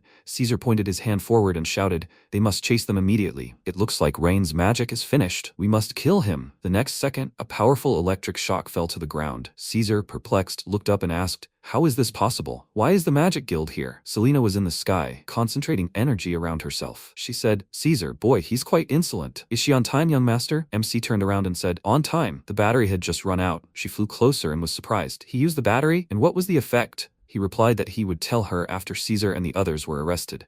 She replied that she understood, young master. All mages must obey the order. Help the master defeat the revolutionaries. The next second, all the mages began to unleash powerful energy directly at the attackers. Screams and pleas for mercy were heard. The soldiers, trying to escape, shouted for mercy. They were wrong. They wouldn't dare again. Caesar clenched his teeth in anger and shouted, "Damn it, Rain, even if he dies, he will take him with him." Then he ran in the opposite direction, trying to get as far away as possible from the magical attacks falling on him. He swung his sword, running up to the protagonist and shouted that he must die. After that, he stabbed forward, but his sword was stopped by Leah, who held her knife in front of the sword. She blocked the attack and thought, "Damn." Caesar thought the maid was too close. Then she swung her leg, and he thought, "This is bad." Her foot flew right into his face, causing him to fly back and crash into the wall. Smoke scattered in all directions, and Leah said, "Bastard." After some time, the protagonist, looking at the document, asked, "Caesar, has he come to his senses? He, a border guard, has been stealing money for several years, ever since they started working with Elderic?" Caesar, tied to a pole, indignantly shouted, "How did he know?" MC told him not to be surprised. He already knew Elderic was planning to betray them. He was simply waiting for the right moment, the chance to strike him down with one blow. Placing his hand on the stack of books, he added, "Thanks to him, he can finally end this." Caesar said, "What did he do with Lord Elderic with the little evidence of corruption he had?" He replied, No, he misunderstood. This information does not threaten him in any way. He only knows how much money passes through these accounts annually. In the future, this will play into his hands during the transformation of Aisling." He was surprised. The transformation of Aisling? Did he dream it? Lord Elderic controls the sources of life of all the nobility of Aisling. They will not listen to him.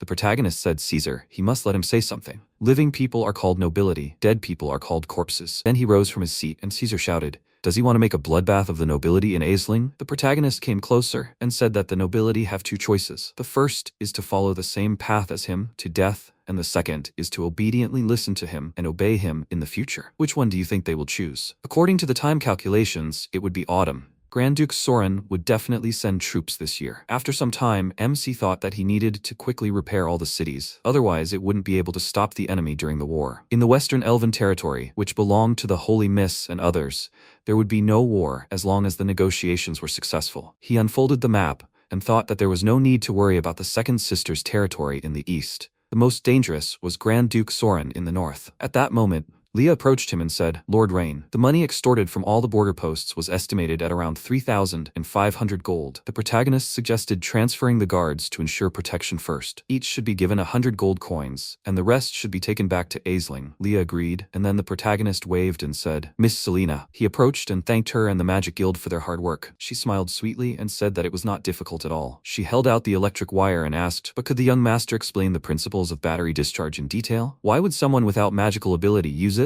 He awkwardly scratched the back of his head and said, "Okay, he'll explain slowly on the way back." She agreed. At that moment, Malcolm ran up to them and shouted, "President Selena, this is bad." She turned around and asked, "What the hell is going on?" "He must tell." He shouted, "Lord Rhine, the city's ruler, Elderic, has captured the city and rebelled." Selena, perplexed, asked, "What?" The protagonist thought he'd finally run out of patience. Selena turned to him and asked, "Young master, what should we do?" To suppress the border guards, she pulled all the mages out of the guild. Now there's no one in the city to act as an inside agent. The MC smiled and told her not to worry. Elderic lost the moment he raised the city in rebellion. Sometime later, the protagonist and the others reached the city walls. He said, "Elderic, did he force him into a difficult situation?" He stood on the wall, folded his arms and asked, "Could it really be Lord Rain? What does he want to do in the city today?" The protagonist asked, curious, "Why did he betray his father?" He shouted indignantly, "Why? Because he simply abandoned him in this backwater when he and his father united to establish an empire. After he became the leader, he not only treated him less than he deserved, he threw him and his family into a remote wasteland. He wrote to him numerous times in the hopes that he would transfer him to a more promising place, but he rejected them all. He pointed his finger at him and shouted that it was all his father's fault. If he wanted to blame someone, he should blame him for being cold and ruthless. There were those who conquered the world with his father, but they all got less than they deserved. They don't rebel, they take back what they've won. The protagonist said he thought he'd give him a worthy reason, but this was a boring debate about interests. He'd give them one chance if they wanted to survive. They must leave the city and its surroundings immediately. If they wait for him to infiltrate the city in 3 days, they shouldn't blame him for his cruelty. One of those present chuckled. 3 days? Young sir? Does he even know how long it will take him to break into the city? The man next to him laughed loudly. Eldrick, also laughing, asked, Lord Rain, he must be scared, right? The man next to him added, what kind of fool is he? All talk and no action. He added, Lord Reen, if he's so confident, would he dare make a bet with him? The protagonist asked. What bet? He replied that if he couldn't penetrate Essling within 3 days, he would humbly surrender and allow him to rule over it. MC asked if he broke through. He laughed in response and said that if he broke through, he could do whatever he wanted. So what? He dares to accept this bet? At this point, Selena turned to the protagonist and said, there's no need to listen to him. They can fight them immediately. Leah added, Lord Rain, she had already reported to the Grand Duke about Eldric's rebellion. They need to wait for the Duke to send his troops to defeat them. There's no need to make such fearless bets with him. Eldrick said, Lord Reen, why isn't he answering? Is he afraid? He should be afraid. He just said he would break into the city in 3 days. And now he's just a coward. If there's a chance, he should accept the bet. Is he scared? The protagonist said that since he wanted to humiliate himself, he would satisfy him and accept the bet. He hoped that they could keep their promise in 3 days. He replied, okay, everyone present is a witness. The deal is done. By the way, Lord Ryan, he almost forgot to tell him something. The Orvis Empire army received news of his rebellion. It's unlikely to reach the border fortress in 10 days.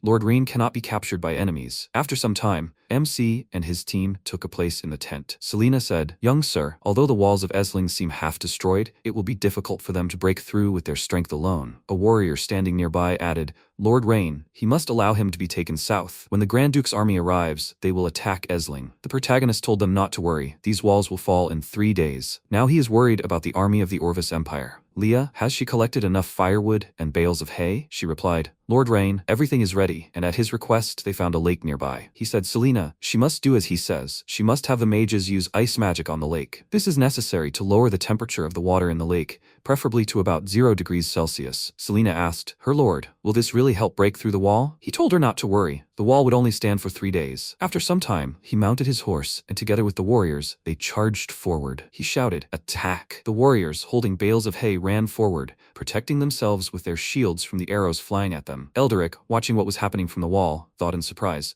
these people are attacking the city without weapons. Why do they need firewood? What? They just throw it away and run away? He asked in surprise. What's going on? Could they have counted on this when they were defending the city? The archer next to him said that they hadn't seen anything like that either. Maybe he wanted to set the city wall on fire? He punched him in the face and shouted indignantly, set the stone on fire? Can he even hear himself? The archer put his hand to the bruised place and spoke, but he really couldn't think of anything else. Eldrick shouted indignantly. At that moment, the warrior next to him added, Lord Eldrick, it's burning. They were really going to set the city wall on fire. He shouted in surprise. Huh? They were really going to set the stone on fire. The young lord is just a fool. Then another warrior approached him and asked, he wants their mages to put out the fire, or does he want to shoot arrows at the soldiers holding the firewood? He replied, no need. The couple of mages they took from the Orvis Empire shouldn't enter until the critical moment. They can't waste their magical energy on this. And don't waste your arrows on them or the firewood. In 3 days, he will humiliate him on this city wall. After that, he laughed loudly, and the fire, heating up the stones, grew ever stronger. Sometime later, the city lord's estate. A subordinate approached Eldrick and, kneeling, said that he reports, Lord, it seems the other side does not intend to continue the fire. He was surprised, huh? They burned all the firewood for the winter? He laughed and told them to follow him and witness how the idiot young lord surrenders to him. The others said, yes. Today is the last day of the wager between Lord Eldrick and Lord Rhine. Lord Eldrick must win. That's right. The city wall is almost crumbling from the heat. It's difficult to approach this, let alone besiege it. After some time, he climbed the wall and shouted,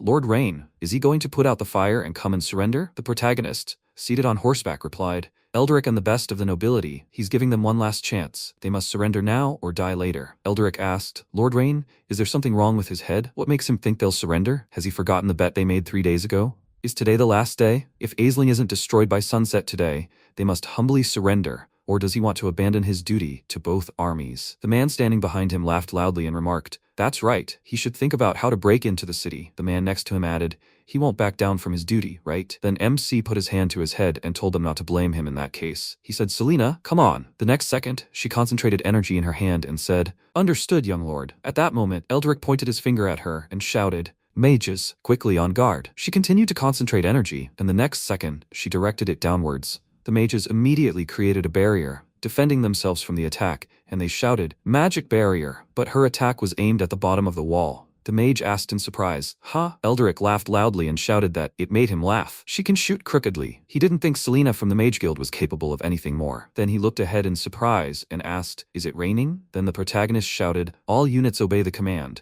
Attack! They must attack. At this moment, the warriors, covering themselves with shields, dragged buckets of water straight to the wall. The protagonist caught Selena's hands and thanked her. He thought he hadn't really thought she could cause a change in the weather. This would help solve the drought problem in the future. She asked, young sir, is this method of his truly effective? He took her hand and told her not to worry. When the wall would be covered in ice, it would cease to exist. At that moment, Leah cried out, Master, he must come back. Several buckets of ice fell onto the wall. It began to crack. Eldrick wondered in surprise. What was happening? Why was the city wall making such sounds?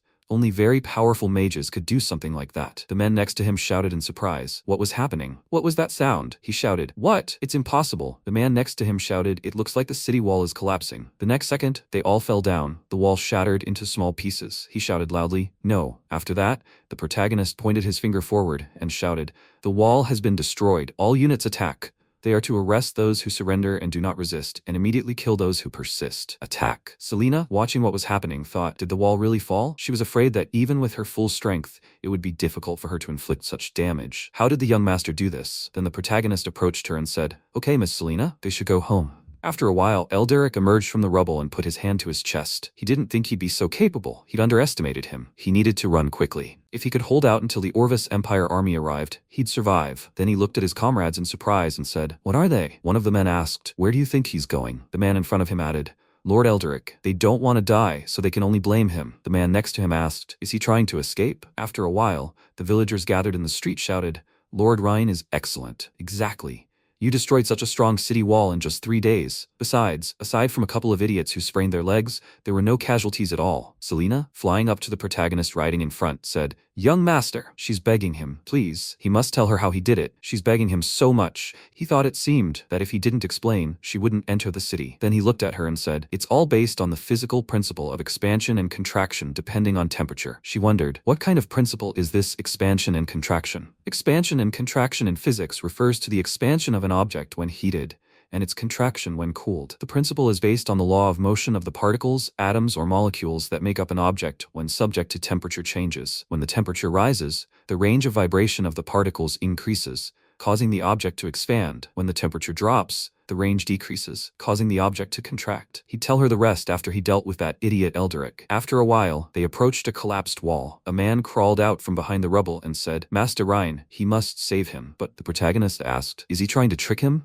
He looked him in the eyes and said, Lord Rhine, he was deceived by Eldrick, but then submitted to him. The man next to him added, that's right. They wanted to capture him and atone for their crimes, but he unexpectedly turned against them. The protagonist said he gave them 2 chances, but they, unfortunately, did not take them. The man shouted, Lord Rain, they are ready to give up all the family property. Please, he must leave them alive. The protagonist replied that even if he kills them, the family property will still be his. He cried out in fear, Lord Rain, he will not be favored if he does this. This is tyranny. He took the coin between his fingers and noticed that they were mistaken. People do not favor anyone, only their own interests. In their entire long lives, they still have not understood this. Then he ordered the arrest of these idiots. Let them await their punishment. After some time, Eldrick ran to Eldrin and shouted, they must run. He really broke through the wall. He was surprised. What? How did he do that? He replied, the city wall burned for a couple of days, then was doused with water and collapsed. He shouted indignantly. What nonsense was he talking about? How could they break into the city so easily? There's definitely no such simple way to lay siege in the world. This must be some kind of powerful magic. Eldrick took his hand and shouted,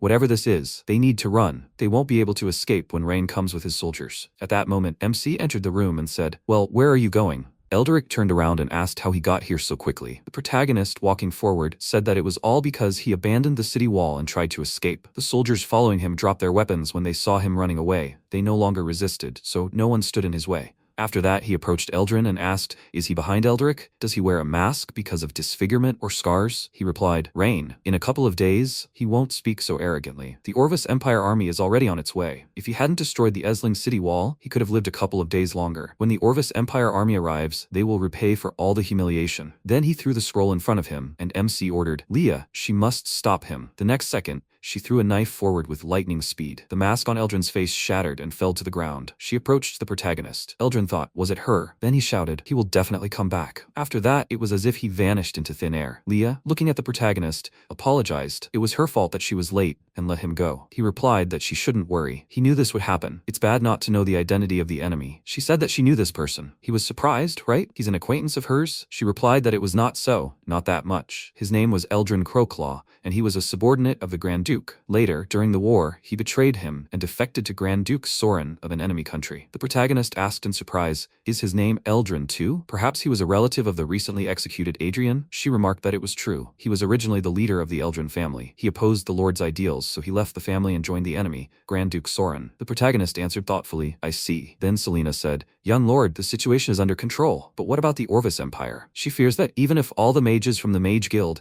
united to repair the wall, they wouldn't have time. The magic from the young lord's thermal expansion had caused too much damage. He told her not to worry, he would find a solution. After some time, he came out to the square where the residents had gathered. Selena, standing nearby, thought, the young master clearly wants to calm the people, but what will he say to prevent panic? The next second, he took out a megaphone and shouted, "Can they hear him? He has something to say. The Orvis Empire army has advanced on them. They will be here in a few days." Did everyone hear this? The villagers trembled in fear. They were shouting, "What? An army?" Selena, perplexed, shouted, "Young master, what is he doing?" The villagers were perplexed. "What? The Orvis Empire is attacking them again. They retreated in the spring. Why did they come back again?" The man, looking at his comrade, said that they should pack their belongings and flee. He replied, "But he lived so well under the rule of Lord Rain." Selena said, "Young master, he is too impulsive. You can't tell people such things." He asked, "Why?" She replied, "When people hear that they are about to be attacked, they intuitively expect protection from the army. They have no military training. It is difficult for them to remain calm when a threat looms over them." He replied, "Miss Selena, she misunderstood. On the battlefield, only the commander should be calm.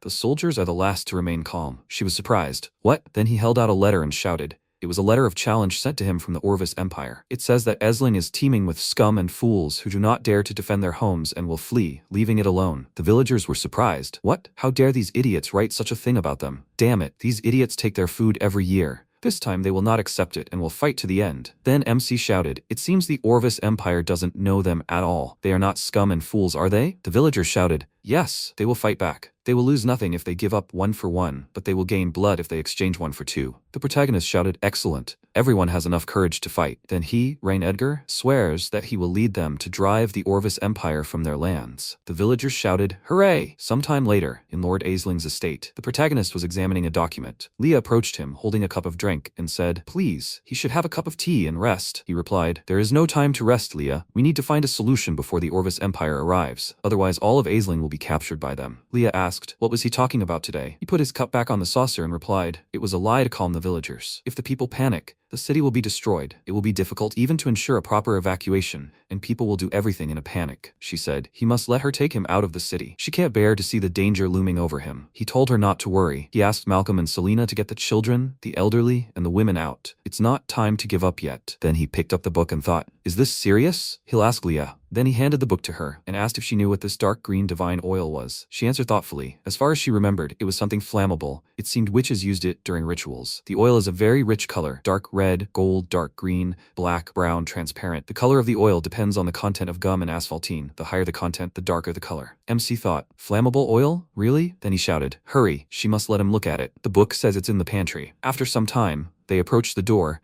and the protagonist ordered that they open the storeroom door. The guards standing at the entrance agreed and opened the door. After this, the protagonist pointed forward and told them to find him something called dark green divine oil. They remembered not to keep the fire open.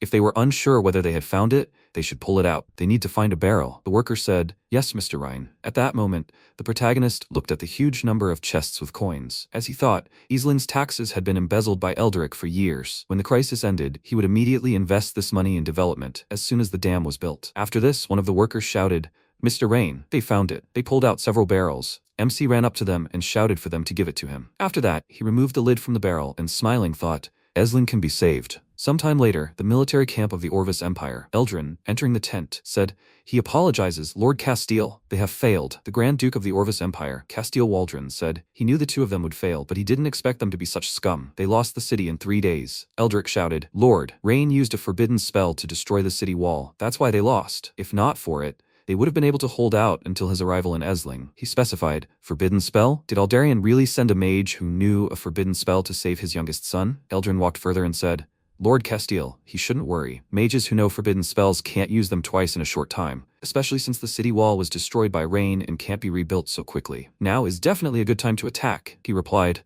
No need to remind him. He's not as stupid as they are. They have nothing more to do here. They can return to the Orvis Empire and await news. Eldrin spoke up, the two of them having devised a plan. What was he saying? He replied that he was saying that he, Eldrin Crow's Claw, was exiled. Then he tossed the scroll forward. Eldrin understood this and opened it. It said that this war had begun because of Eldrin Crow's Claw's personal vendetta. As a result, other wars had begun, people had been displaced, territories had been drenched in blood. He, the Lord, had always strived for peace and had absolutely no desire to witness such horrific scenes for all of humanity. As proof of their desire for peace, he ordered Crow's Claw captured and taken to prison, where he would pay for all his crimes. He hoped that this would calm him down and stop the war. Let this end the heartless fighting and bring peace to them all. He hoped that their lands would enjoy tranquility from now on and that the people would live in peace and security. God bless him and let the world last forever. Eldrin, gritting his teeth, shouted, "Castile, idiot!" In response, the Duke ordered that this man be seized and kept in prison until the war was over. The guards, grabbing him by the shoulders, shouted, "Yes!" They led him out into the street, and he screamed, "He doesn't dare. They must let him go." At that moment, Eldrick, trembling with fear, thought that if he knew about this, he would have fled immediately. Castile, putting his fingers to his forehead, asked Mr. Eldrick what he thinks he should do with him. He replied that he begs for mercy. He knows a secret. He knelt down and said that this could expand the Orvis Empire. Sometime later, in the main hall of Turlandia, Priscilla, sitting on the sofa, looked at the document.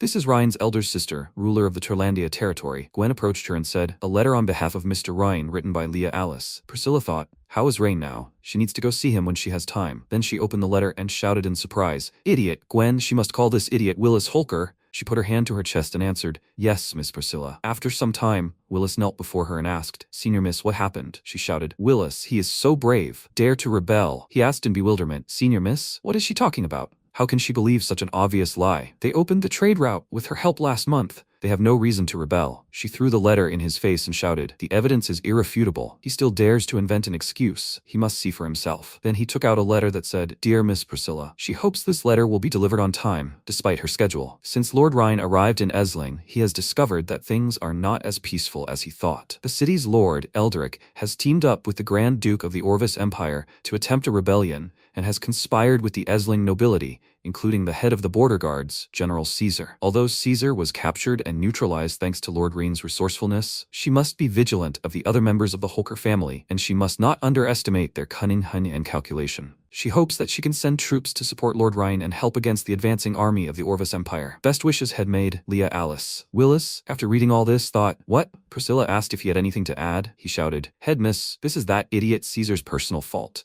This has nothing to do with the Holker family at all. Yes, he wrote to that idiot Caesar last month, asking him to listen to Mr. Ryan's words. Please, she must make an unbiased decision." She thought his reactions and actions seemed sincere. Was this really Caesar's idea? He added, "Eldest miss, she must give the Holker family a chance. They will prove their loyalty." She asked, "What kind of chance do they want?" He replied that he was asking for his only daughter to lead the army helping Lord Reen against the Orvis Empire. She asked, "Rosalind? But she's very young and has already graduated from the Knight Academy. If something happens, his family will be left without heirs." He replied, "Please, she must be sure. The Holker family is ready to sacrifice everything for the eldest miss. If not for her, their family would have ceased to exist long ago. Please, she must give them a chance to prove their loyalty." At that moment, Priscilla, turning to Gwen, told her to send someone to keep an eye on Rosalind. "If she's wrong, we must kill her on the spot." Meanwhile, in Esling, the army lined up on a cliff near the city. Castile, looking down, asked, "Is this Esling?" Eldrick, standing nearby, remarked that it was true. "Once he breaks through here, it will be his." "Lord Castile, it seems Rain used magic to restore the city wall. The previous one was even worse than this one. It looks like he's digging a new moat." In response, the Lord laughed and said, "It seems Rain is an idiot, wasting the mage's precious energy on rebuilding the city wall." Eldrick approached him and said, "But with the wall restored, it will be harder for them to fight." Why was he so happy? He replied that a city wall can be built where it's easy to defend and difficult to attack. But nearby is a lowland crossed only by a river, which can't stop an army from attacking. If the mages have magical powers, they can prevent the attack. But if all the magic went into building the city wall, They would be useless because they wouldn't be able to use their powers during an attack on the city. Elderic said happily, "Exactly. He really is very wise." At that moment, a knight approached them and said, "Lord Castile, they don't need to storm this fortress if they want to capture the city. They can send troops to surround it, then they can go straight to the city to isolate it." Castile turned his gaze to him and asked what he meant. He thought the Duke was incapable of conquering a fortress. He knelt down and replied that he had misunderstood. He meant that it could reduce the number of casualties. After all, it was a siege. He said that in war, everyone dies. Besides, some of the troops they arrived with were new recruits. This city could be used for their training. He agreed. After that, he rose into the sky and said, "They must go. They will give this young lord a dressing down. Maybe he'll give up the moment he sees the Duke." The mage flew after him and agreed. Meanwhile, the protagonist looked at the system window in front of him, and it said, "Ascension of 5 heroes with high-level attributes is in progress. 0 out of 5. He said he didn't have time to look for anyone. This quest has been pending for half a month. He needs to think of a solution quickly. Leah, standing opposite, said, "Lord Rain, the Grand Duke of the Orvis Empire Castile, and his mage want to see him outside the city." After some time, the MC walked out onto the wall, and the soldiers standing there noticed him. After that, Castile, hovering in the sky, shouted, "Rain, the Grand Duke is giving him a chance." The protagonist pointed at him and asked, "Is this fool really Grand Duke Castile?" The soldiers laughed loudly, and Leah said, "That's right, Lord Rain, this fool is Grand Duke Castile." At that moment he shouted, "Fool! How dare he show such disrespect?" Even his father hadn't dared to despise him so much. The protagonist shoved his hands into his pants pockets and asked, "Grand Duke Castile, what on earth does he want here?" He shouted that he was here to give him a chance to beg for forgiveness. If he didn't surrender now, he would turn this place into a river of blood. He replied that he would give him a chance too, but if he didn't want to die here, he must immediately send his army back to his territory. Castile looks down on the castle. He sternly exclaimed that it seemed the protagonist truly didn't know right from wrong. The Duke personally led an army of 10,000 men to the city. If MC doesn't want to die, he must surrender immediately. Rain closed his eyes and asked Leah to teach the Duke a lesson. She lifted her dress and revealed the knives attached to her leg. Leah quickly pulled out a knife and threw it towards the enemy. The mage instantly covered the Duke, and directing a stream of mana from his hand, asked Castile to be careful. A magical shield surrounded the mage and the Duke. The knife pierced the shield with tremendous force and left a scratch on Castile's face. The mage worriedly asked,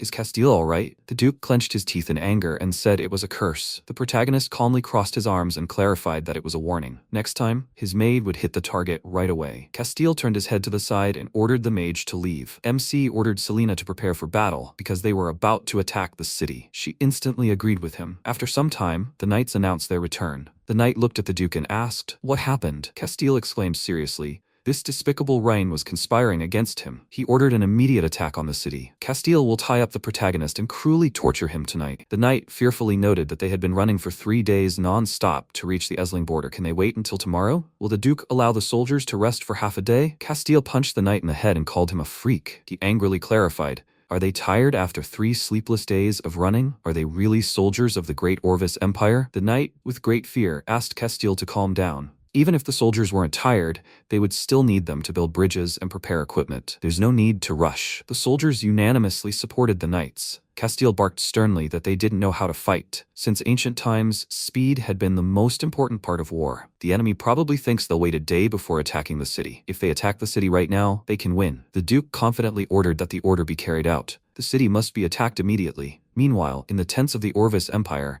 a tired soldier noted that after 3 days and nights of running, they had finally arrived. He nearly died of fatigue. His comrade agreed and asked, "Who the hell said being a soldier was easy?" The soldier grinned maliciously and asked, "Will they guess what he just saw?" His comrade asked him to stop sowing suspicion in them and talking. The soldier joyfully exclaimed that he saw them chasing a sheep. "They will have a good dinner today." His comrade raised his fists enthusiastically, and the soldier shouted that after 3 days and nights of running, he would finally be able to eat well. The commander ordered everyone to gather and prepare to attack the city. A soldier approached him and yelled that they had been running for 3 days and 3 nights. They had no energy left. Are they going to go without dinner before the battle? The commander sternly ordered them not to say such strange things. As soldiers, they should only obey orders, and now they must prepare to attack the city. The soldiers burst into tears and agreed with him. After some time, the soldiers stopped in front of a river flowing near the gate. They ran quickly and ordered to kill the opponents. At the same time, a subordinate asked when Rain would give the order to shoot. The protagonist looked in surprise at the enemy soldiers who jumped into the ditch. He turned his head to the side and asked if any of them had fought against the army of the Orvis Empire. The subordinate sternly replied that he had once been honored to fight against them. MC, looking at the soldiers' tired faces, asked why their soldiers looked like they hadn't eaten, or were people in the Orvis Empire built like that? The subordinate said that, in response to the protagonist's words, he could only say, based on experience, that these were new recruits. Moreover, they seemed to be hungry. Rain was very surprised and clarified, "They don't feed the attackers?" The subordinate replied that he only had two assumptions. First, they may have little food, so the soldiers are hungry. The subordinate became very angry and fell silent. The protagonist sternly asked him to continue.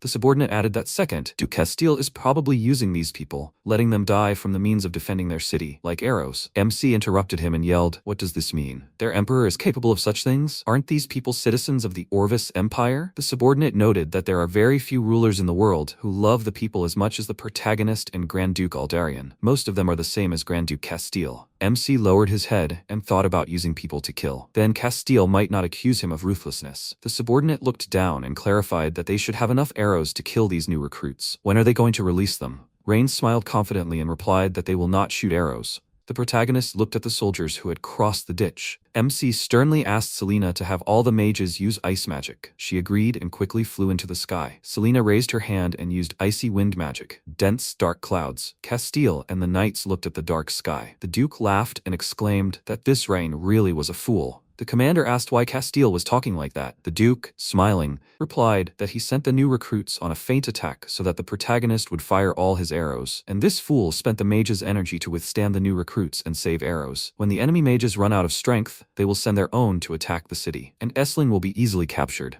The soldiers exclaimed in admiration that the Duke was very smart, as expected from Castile. He managed to come up with such a clever plan. Castile imagined MC kneeling before him and exclaimed that Rain would soon become his prisoner. After some time, the soldiers looked at the many magicians in the sky. The knight asked in fear, "What's going on?" His comrades quickly ran back and shouted that the enemy had released magic. The soldier asked for help and shouted that he was not married yet. He did not want to die. The soldier grabbed the tree with his hands and asked not to cut it down. He quickly turned his head to the side and asked, "What's going on?" They said it was magic. The commander sternly asked, "What are they thinking?" He ordered them to take up arms and go into battle. The soldiers quickly ran to the attack. Selena flew up to MC and asked if the basic level of ice wind magic could really repel the enemy. Maybe they could release a little lightning magic? Rain replied that it was not necessary. Since ancient times, people have lost their fighting spirit for only two reasons: hunger and cold. The soldiers of the Orvis Empire can't even stand up straight, let alone attack the city. The soldiers, rubbing their bodies with their hands, shouted that it was too cold. He would freeze to death. They didn't want to fight anymore. The soldiers wanted to go home. The commander called them a pile of trash and barked, "What are they doing?" He, sitting on a horse, ordered them to attack the city and raise their weapons. The soldier, shaking, replied that it was too cold. Their hands were frozen, and they couldn't stand up anymore. They were hungry and cold. They had no strength left at all. It was better to retreat now. The captain ordered that the situation be reported to Castile immediately. The others needed to continue the attack. The assistant confidently agreed. After a while, a soldier, kneeling on one knee, said that this was news from the vanguard. Castile asked him to speak, and the soldier agreed. The soldier looked at his comrades eating food and wondered why they should freeze and starve outside while their comrades were enjoying themselves here. The soldier announced that the front line was unable to cope with the attack. Rain used icy wind magic to delay their army's attack. The soldiers were completely unable to hold their weapons due to hunger and cold. He begged the Duke to order a temporary retreat of the troops.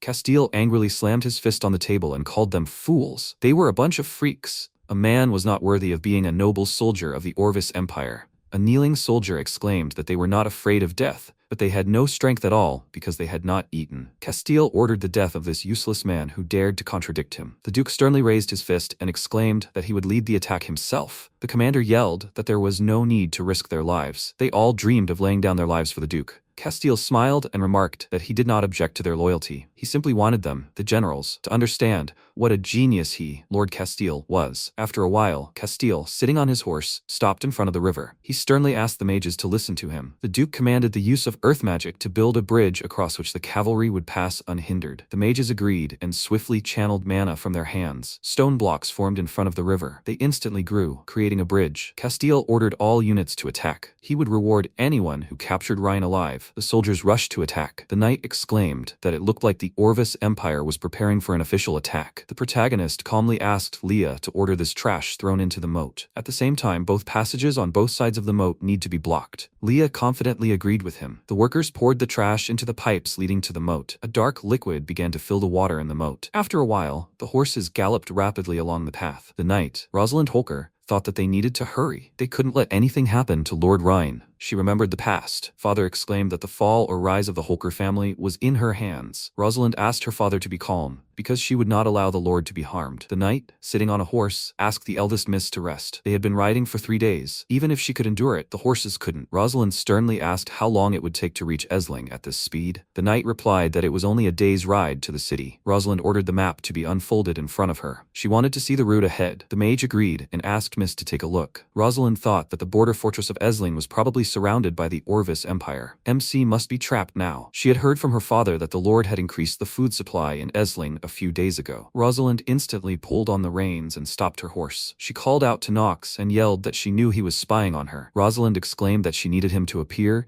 and they would discuss countermeasures. The knights were very surprised when they saw something. A hand emerged from the magical portal. Knox Old instantly emerged from the portal in front of Rosalind. The knight ordered to protect the lady and shouted, "Who is this?" Rosalind raised her hand in front of the knight. She asked if it was Knox. He calmly clarified that if she had something to say, she should speak quickly. Rosalind said she would send a detachment to reduce the Orvis Empire's food supply and take advantage of the situation to capture all the soldiers under Esling. She knows that Priscilla sent Knox to follow her, but now she needs his help. Knox clarified that his mission was to kill Rosalind if she harmed Lord Rain. He hadn't received orders to help her. Rosalind smiled and clarified, "She knows, but none of them want anything to happen to the protagonist, right?" Knox turned his head to the side with displeasure and asked what she wanted from him. Rosalind said she would lead an army around Esling to attack the rear of the Orvis Empire army. Knox would block the waters at the top of the ditch near the border fortress and wait for her mage's signal, after which he would immediately direct the flow of water downwards. Rosalind was going to drown all the dogs of the Orvis Empire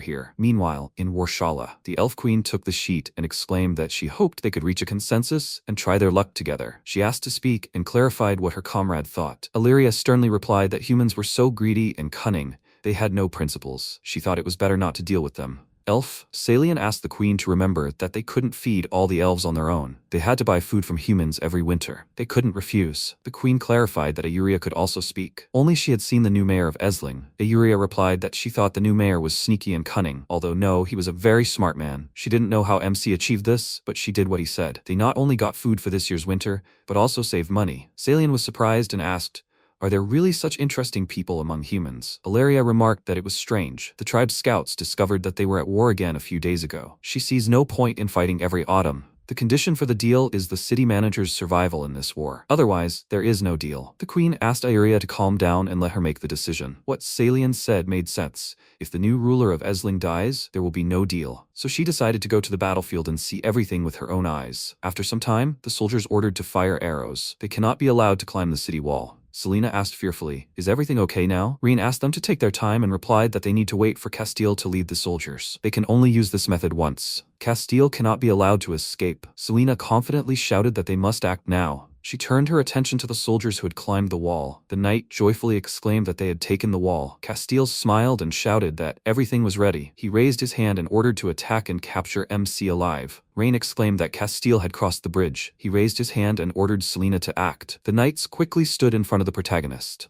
The soldier resolutely ordered to kill the opponents quickly. They must not be allowed to approach Mr. Rhine. The protagonist called out to Selena and asked her to quickly release a fireball into the moat. Selena agreed and used low-level magic, a fire spell. She directed the fireball towards the moat. Castile fearfully asked the mages to be careful. The enemy is using fireball magic. This is their last counterattack. They must endure it. The mages quickly used high-level magic, barrier magic. They stopped the fireballs with a barrier. The soldier noted that they were wasting the mage's magical power. What if the enemy has a hidden plan? Castile smiled confidently and, laughing, shouted, "What kind of hidden plan could the enemy have? All the magic of the MC mages was used up by this icy wind. Is this fireball the last drop of magic that the protagonist's mages could use? If they can withstand the enemy's final counterattack, victory will be theirs." Fireballs flew towards the water at great speed. Castile laughed ominously and exclaimed that he told you the mages were out of strength. Even a simple fireball spell didn't reach its target. The soldiers enthusiastically noted that Castile was a true military genius. The Duke will conquer Esling, and then the rest of the empire will surrender. Castile said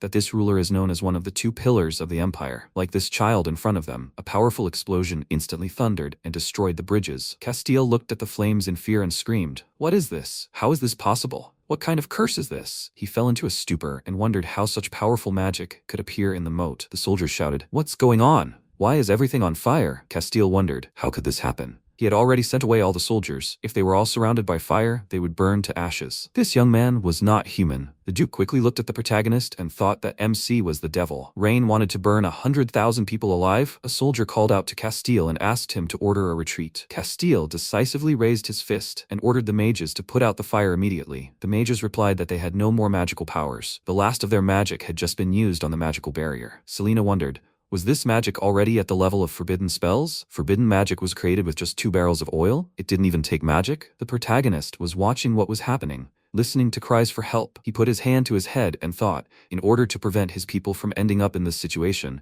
the protagonist must develop the industry as soon as possible. MC headed for the exit and said that he was leaving the rest to Selena. She confidently agreed with the Lord. Selena raised her hand and ordered all the mages to listen. They must immediately repel all soldiers of the Orvis Empire. Flames engulfed the area near the gate. The commander called out to Castile and ordered him to come here. The Duke raised his hand, breathing heavily. After a while, Castile asked, "Where are the guard soldiers?" He raised his head and noticed a flash in the sky. The sword quickly plunged into the ground and the Duke fell to the floor. He asked in fear, "Who is it?" Rosalind sternly squeezed the hilt of the sword with her hand and noted that, judging by his attire, he must be nobility of the Orvis Empire. She had been looking for him for a very long time. Castile shook with fear and clarified what she wanted to do. Rosalind ordered him to speak and asked where his main forces were. "Is Lord Ryan safe?" She hit Castile on the head with a rod several times with force. Castile grabbed his head with his hands and yelled that he would tell everything. The main part was burned to death by the protagonist's forbidden magic. He is the Grand Duke of Castile. She shouldn't be in his face. Rosalind resolutely raised her fist and barked, "How dare he tell her such an obvious lie? He takes her for a fool." Rosalind ordered to knock him down and beat him until Castile tells the truth. Sometime later in the tent, Rosalind asked how things were going. The knight replied that this freak is stubborn, insisting that he is the Grand Duke of Castile. He said that Lord Rain used a forbidden spell, burning his army of 100,000 people to death on the border of Esling. Rosalind slammed her fist on the table in rage and screamed that it was a curse. She ordered to continue beating Castile. Beat him until he tells the truth. Besides, let the army rest where it is, and when dusk comes, attack the border fortress and ease MC's suffering. The knight calmly agreed. Rosalind left the tent and thought that, judging by the words of this freak, there was an earthen bridge that they left during the attack on the city, which helped them get closer. But if they want to break into the fortress, they first need to lure them out of there, and then team up with the mage Miss Priscilla. If she bypasses the fortress and heads straight for Esling. Rosalind heard the rustling of leaves. She yelled that someone was approaching. The enemy was attacking. The knights quickly covered her and asked her to be careful. They ordered the enemy to leave. Their entire army is warned. They won't be able to attack unexpectedly. The elves instantly left. Rosalind wondered, are these elves? Are they in cahoots with the Orvis Empire? She confidently exclaimed that the elves had conspired with the Orvis Empire to harm the protagonist.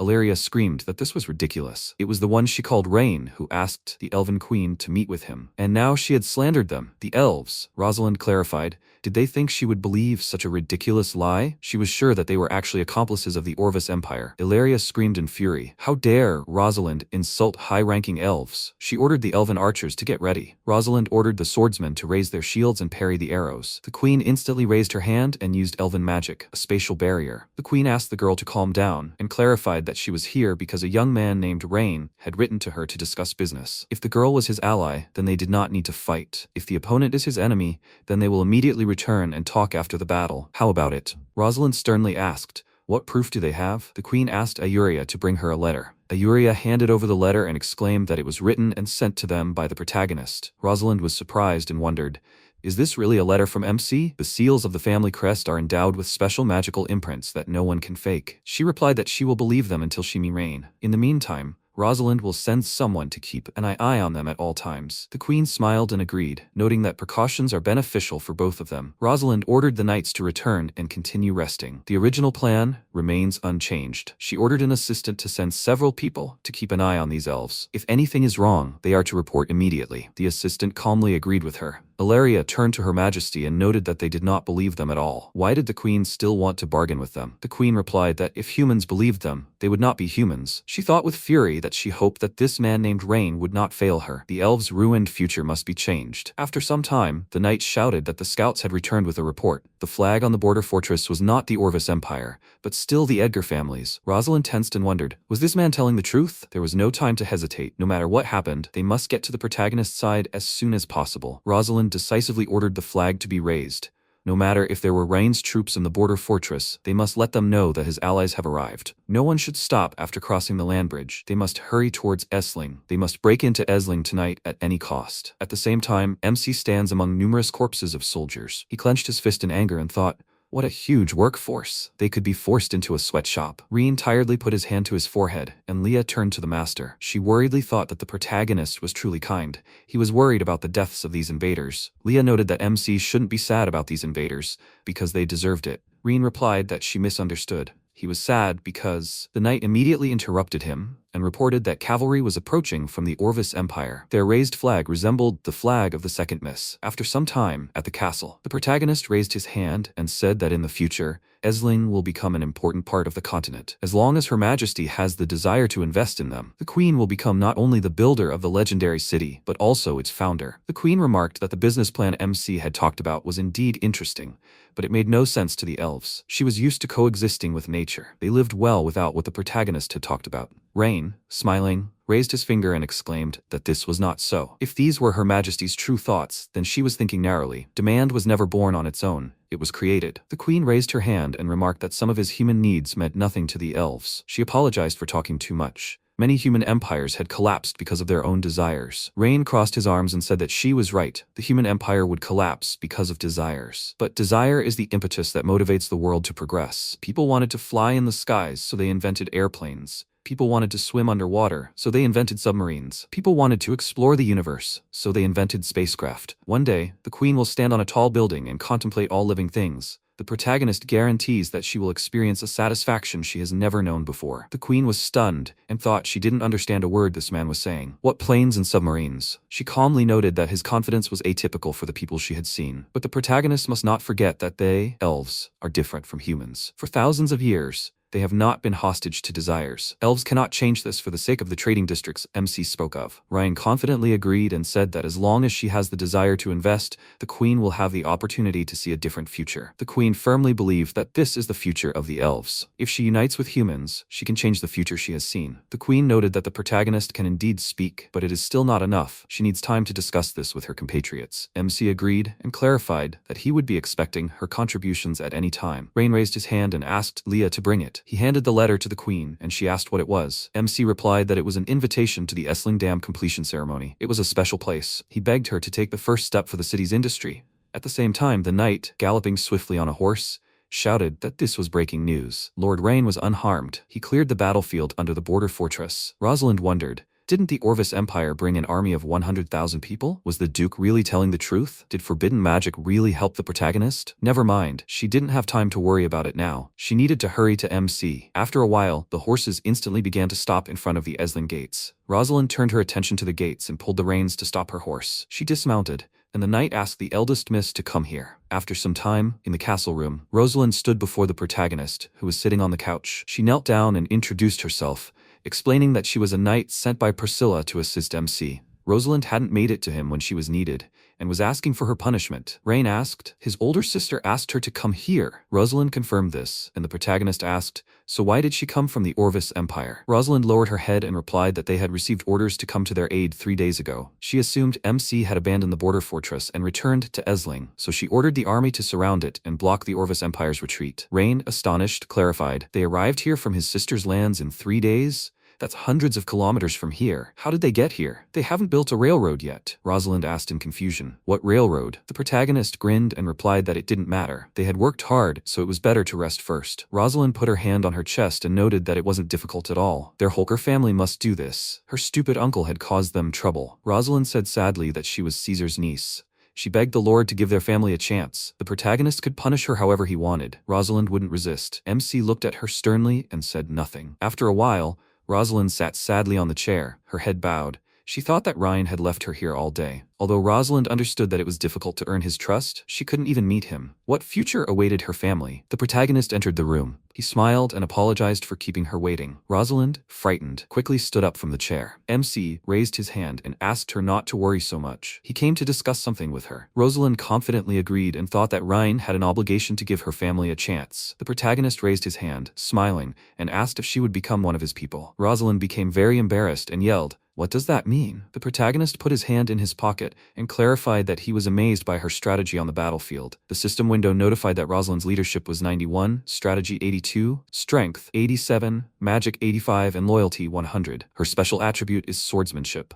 She is brave and unwavering. MC thought this was a high-level quality. He said that her courage to carry out a soldier maneuver and boldly lead the attack on the enemy makes him think that Rosalind is very talented. Rosalind confidently thanked him for the compliment and exclaimed that this is her duty. Ryan arrogantly clarified, does she wish to become his? Rosalind turned her head to the side and replied that she understood everything. She exclaimed with great embarrassment that if he wanted to use her to compensate for the damage, then she was ready to give him everything. MC tensely asked her to wait a minute and noted that something was wrong in this conversation. She misunderstood something, especially about compensating. He never thought about that. Rosalind instantly dropped to one knee and clarified that although her dream was to become a knight and serve Rain, if the protagonist wished to use her cursed body to compensate for the harm her uncle had done, Rosalind would not object. MC asked her to stop and said that she had misunderstood him. He wanted her to become his subordinate, and nothing more. Rosalind was surprised and asked what he was talking about. Reen smiled and clarified that he was asking if she wished to join his ranks. The protagonist will not hold Rosalind or her family accountable for the crimes committed by Caesar. MC immediately coughed. He sternly asked if she would serve as his knight. Rosalind thought with great happiness that she would become not the master's plaything but his knight. This had always been her dream. She lowered her head and exclaimed that it was a great honor for her to become Rain's knight. After some time, the protagonist wrote in a letter that the crisis in Essling had been resolved. The knight Priscilla had sent, Rosalind, was outstanding. MC picked up the letter and asked Leah to send it to his second sister tomorrow, and also send an invitation to the dam's completion ceremony. Leah agreed with the master, and Rain thought that they needed to quickly search for talents. The system window notified that 5 heroes with developed attributes needed to be cultivated. In the process, one of the 5 was Rosalind. Leah wondered what they should do with the Grand Duke of Castile, whom Rosalind's knight had captured. The protagonist was very surprised to remember him and asked where the Duke was. Leah replied that he was currently in the Essling dungeon. After some time in the dungeon, MC approached the prison cell and noted that they had met again. Castile snorted in irritation and exclaimed that the protagonist was finished. Ryan sternly asked what the Duke meant. Wasn't Castile a prisoner now? The Duke wondered if his father hadn't told the protagonist. Obviously, mages who use forbidden magic cannot participate in ordinary people's wars, but yesterday, on the battlefield, MC broke this rule. Soon, all mages who use forbidden magic from across the continent will set out to hunt the entire Edgar family. Rain was surprised and clarified. Does the Duke mean Miss Selena? Castile smirked and, raising his hands, noted that Selena is simply a high-class mage. He's talking about the mage who used forbidden magic on the battlefield. The protagonist smiled and exclaimed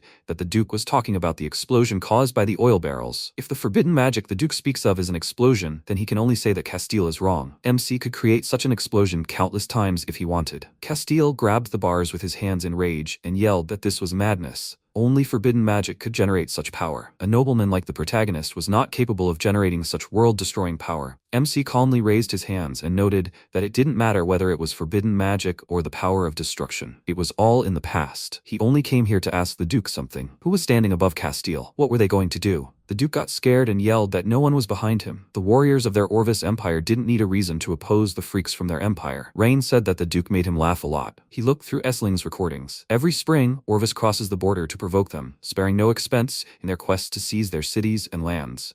But Orvis never occupied them or even left a garrison. Then, in the fall, Castile for some reason immediately withdrew its troops. Does the Duke think such actions could be hiding something? Either Castile has a stupid emperor, or the Duke has other reasons for this campaign. Castile snorted furiously and exclaimed that it was because they didn't care about occupying lands like the protagonist. This was necessary for the Orvis Empire to show the world its strength, Ryan clarified. Or was the Duke testing something unknown? Castile froze in fear and barked that he didn't understand what MC was talking about. Rain asked the Duke to think about it carefully in the dungeon. He headed for the exit and thought that every year's invasion looked like a senseless drama. There must be a conspiracy behind this that he hadn't yet unraveled. We need to develop industry immediately. The protagonist feels deceived, and this brings little pleasure. 10 days later, in Selenda, the haven of the Silver Wave, Priscilla looked at her brother's letter. Priscilla asked Gwen to tell that fool Villas tomorrow that her brother is pleased with his daughter. Now, he can calm down. Priscilla's subordinate, Gwen, holding her hands behind her back, agreed with her mistress. Priscilla noted that this invitation letter spoke of the dam's completion ceremony. Does she know what kind of dam this is? Gwen disagreed and replied that her poor servant knew too little and lacked experience to understand the young master's brilliant wisdom. Priscilla smiled and suggested going to the land of Rhine in a few days to see this dam. Gwen calmly agreed, and Priscilla, raising her hand, asked the servant to help her find several girls Rosalind's age.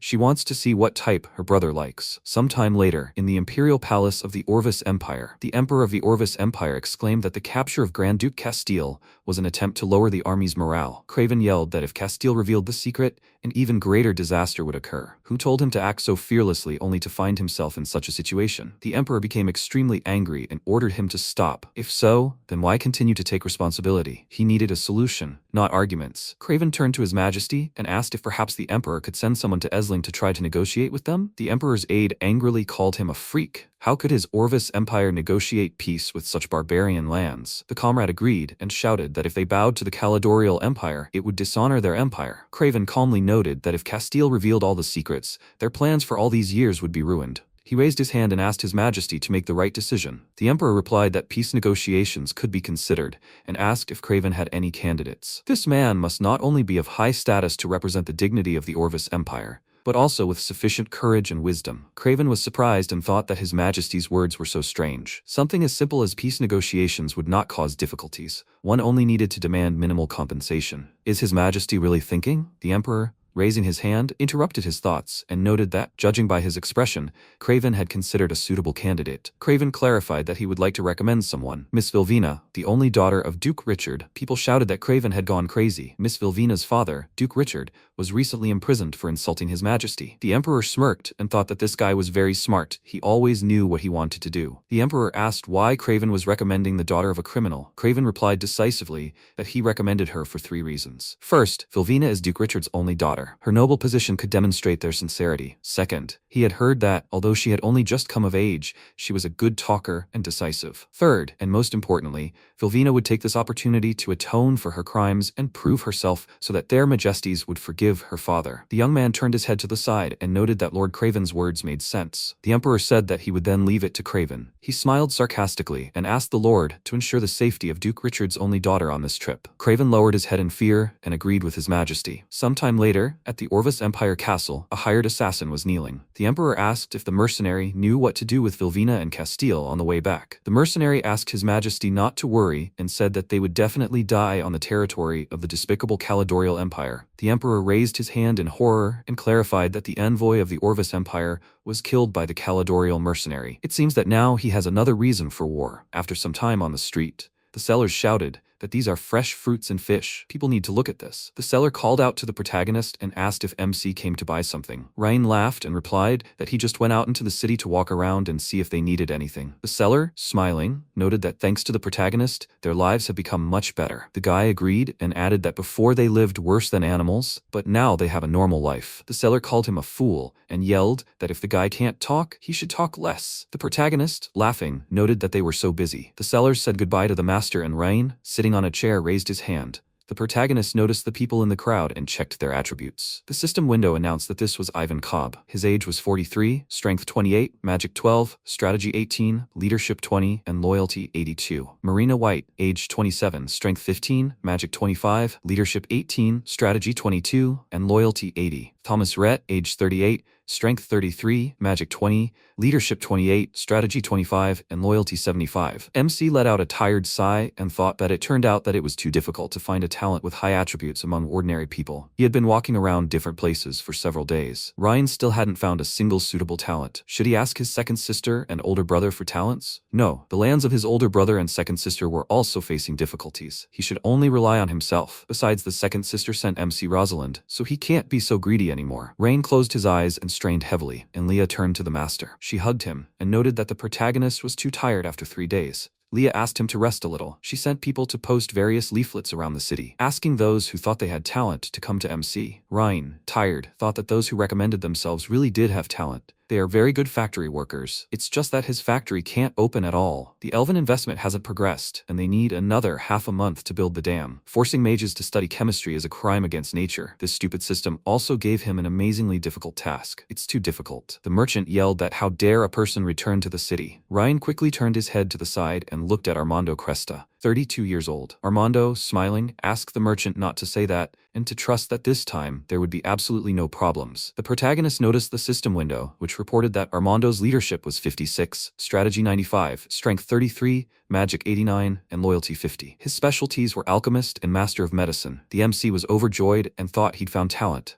Armando pointed to the flask and said, he promises, it will work this time. A little drop in the food, and the fruit will be fresh all year long. The man irritably ordered him to stop talking nonsense and called Armando a liar. Last time he tricked him into buying an insect repellent, and he lost a box of apples. Armando said last time there was a hitch. His repellent is not suitable for soft fruits like apples. The merchant started pushing him and said, no need to lie here. You can't fool him. Armando asked, no need to push. Let him listen to what he has to say. MC looked at him and thought, he would never have thought such talent would be in such a place. Leah stood behind and thought, did young Master Ryan really pay attention to such a nonsensical alchemist? She will not allow such a person to deceive young Master Rain. Armando squatted down and thought, he hadn't hit the jackpot today. He was so hungry. MC approached him and extended his hand. He said hello and said he was very interested in his potion. Would he enlighten him about it? Armando thought happily. He had struck gold. He shook Ryan's hand and said, young man. He knew at first sight that he was an expert. His friend, what potion does he want? He has everything. MC asked who he was. Why had he never seen him in Essling? Armando smiled and said, his name is Armando. He's an alchemist and very rarely comes into town. Ryan asked if he was in town today to advertise his wares. The guy smiled and replied, well, if his friend needs anything, he can tell him, and he, Armando, promises to make a potion that will satisfy him. Leah put her hand to her lips and said, young Master Rain, you shouldn't trust people like alchemists. Most of them are liars. MC asked not to worry. It's still unclear who will deceive whom. Leah looked at him puzzled, and he asked how he sells this batch of potion. Armando took out a flask and said, his friend, he really knows his stuff. This bottle can make things glow at night.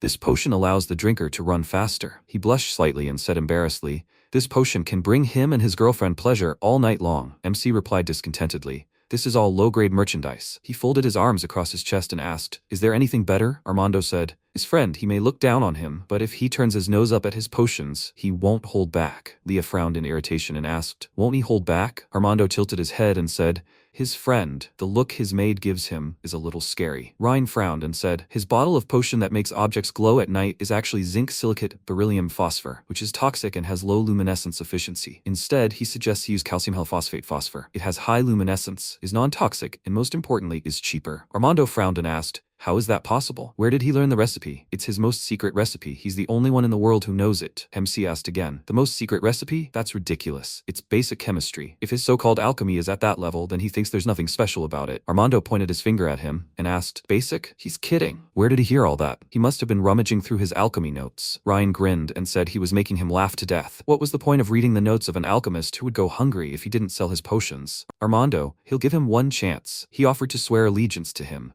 and he would set him on the true path of understanding alchemy. Armando frowned and asked again, swear allegiance, who was he? Leah said, the new ruler of Aisling stood before him.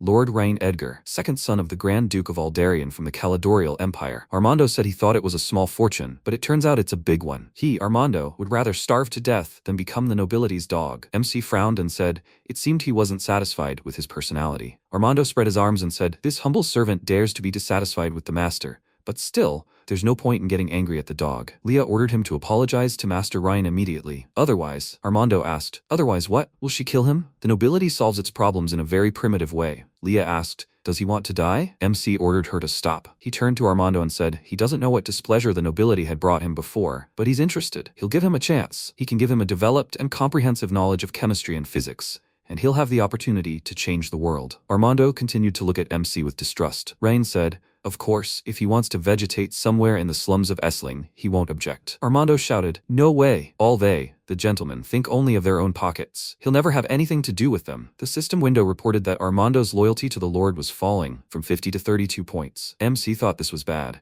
Not only had he failed to convince him, but he had even turned him against himself. Armando said, Armando, he won't believe a single word the nobility said. Suddenly, a cry rang out. Brother Armando! Brother Armando! He rushed to Alina and screamed in fear. What is she doing here? She doesn't belong here. She should hide quickly. Alina asked why. Armando replied, this man, he's an evil lord. He'll hurt her. Alina happily said, it's Brother Ryan. MC crouched down and asked in surprise, does she know him? Alina answered, yes. Mom says they have a good life thanks to Brother Rain. MC smiled and asked, did her dad build a dam? Alina answered, yeah. Irina and her mom urged Dad to work hard for Brother Rain every day. Suddenly, Armando shouted, he is such a malicious lord. He is exploiting the people of Essling. Rain frowned and asked how he came to such a decision. Armando pointed his hand at Alina and shouted, she is wearing such rags. It is obvious that he is using and oppressing her, isn't it? The nature of the nobility has not changed. Leah asked indignantly, How dare he? Lord Ryan cares about the people of all of Essling above all else. How dare he slander him like that? Alina clenched her fists and shouted indignantly. Little brother Armando, what nonsense is he talking about? Little brother Rain, he is a good ruler. He gave everyone not only work, but also food and houses, so that no one would go hungry or freeze. There is no need to talk nonsense if he doesn't understand anything. MC hugged her and said, Armando, Elena, and the others cannot wear good clothes mainly because the light industry is not developed yet. When this develops, people from all over Essling will be able to wear beautiful clothes. Armando said, although he doesn't understand what the light industry is,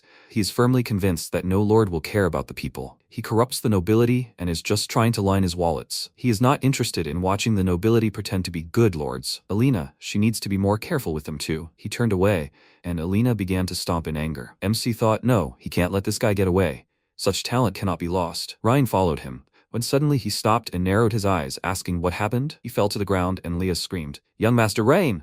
Young Master Rain! After a while, he opened his eyes and saw Leah next to his bed. She happily said, Young Master Rain. He finally came to his senses. MC asked her not to worry, he's okay. Leah asked, how can he be okay? He's been overworking himself. He hasn't had enough rest lately and he had to go out and look for talent himself. He was so tired today that he passed out. Reen extended his hand to hers and apologized for making her worry. He'll be more careful in the future. By the way, where's Armando? Leah replied that after he fainted, she immediately sent him to the estate. This alchemist Armando, he started to leave, but returned after he saw that he had fallen. MC asked in surprise, has Armando returned? Leah hugged MC and said, yes, he gave him medicine, saying that it would cure his ailment, and left. Rain asked, is it his medicine that eased his fever? Leah smiled and said, of course not. How could she give Mr. Ryan a medicine recommended by someone of unknown origin? She placed the medicine prescribed by Armando on the young master's table. The young master was cured by the town doctor. MC said he would go and take a look at the medicine he had prepared. Leah jumped up and asked young Master Rain to wait. She would bring it right now. MC looked at it and said, the color and texture looked quite professional. Tomorrow he would find a doctor and ask him how good the medicine was. Leah asked, young Master Rain, does he really want to hire him? It seems he is hostile to the nobility and terribly rude. MC said, of course. He is not only a real talent, but also a rare genius. He thought about it. The problem is that he is biased against the lords. It would be good to know the reason. After some time, Armando returned home and picked up a framed photograph. He stroked the photograph with his hand and said, teacher, today I met a strange nobleman. He was not only able to analyze his chemical formula at first sight,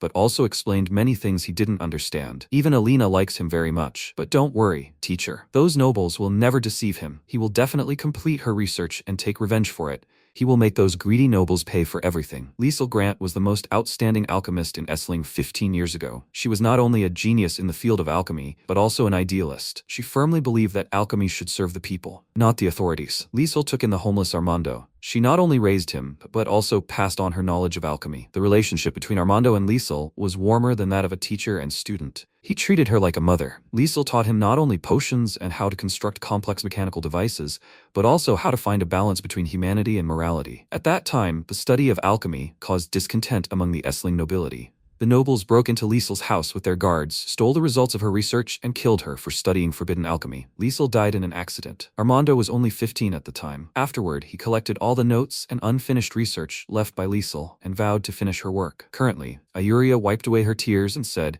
Armando still bears the heavy burden of his past and his lonely responsibility. Rain said, Ayuria, her story is very touching, but it doesn't solve his problem. Does she know where Armando is now? Ayuria asked irritably, young Master Rain, can't you show a little sympathy? MC replied, you can't get enough of sympathy, and it can't solve the problem. People always have to look ahead. No matter what happened yesterday, after sunrise, they still have to do their work as usual. Ayuria waved her hand and said, he must have gone to Liesl's old house, the place he visits most often. There, he not only studies her notes, but also stores her research equipment. MC snapped his fingers and said, how simple it is. Now that they know where he is, they will go there and not waste time. By the way, does she know what Liesl was studying? Ayuria put her hand to her chin and said, she remembers, it was called. She said thoughtfully, something about steam. MC's eyes widened in surprise and asked, what? He turned around and asked, what did she say? He ordered her to repeat it. He grabbed the nun and ordered her to repeat it. Ayuria said, something about steam. She can't remember the details. What's the matter? Rain shouted. Ayuria, if what she remembered is the same as what he thinks, then from today on they will be able to change the way the world lives and works. Ayuria said,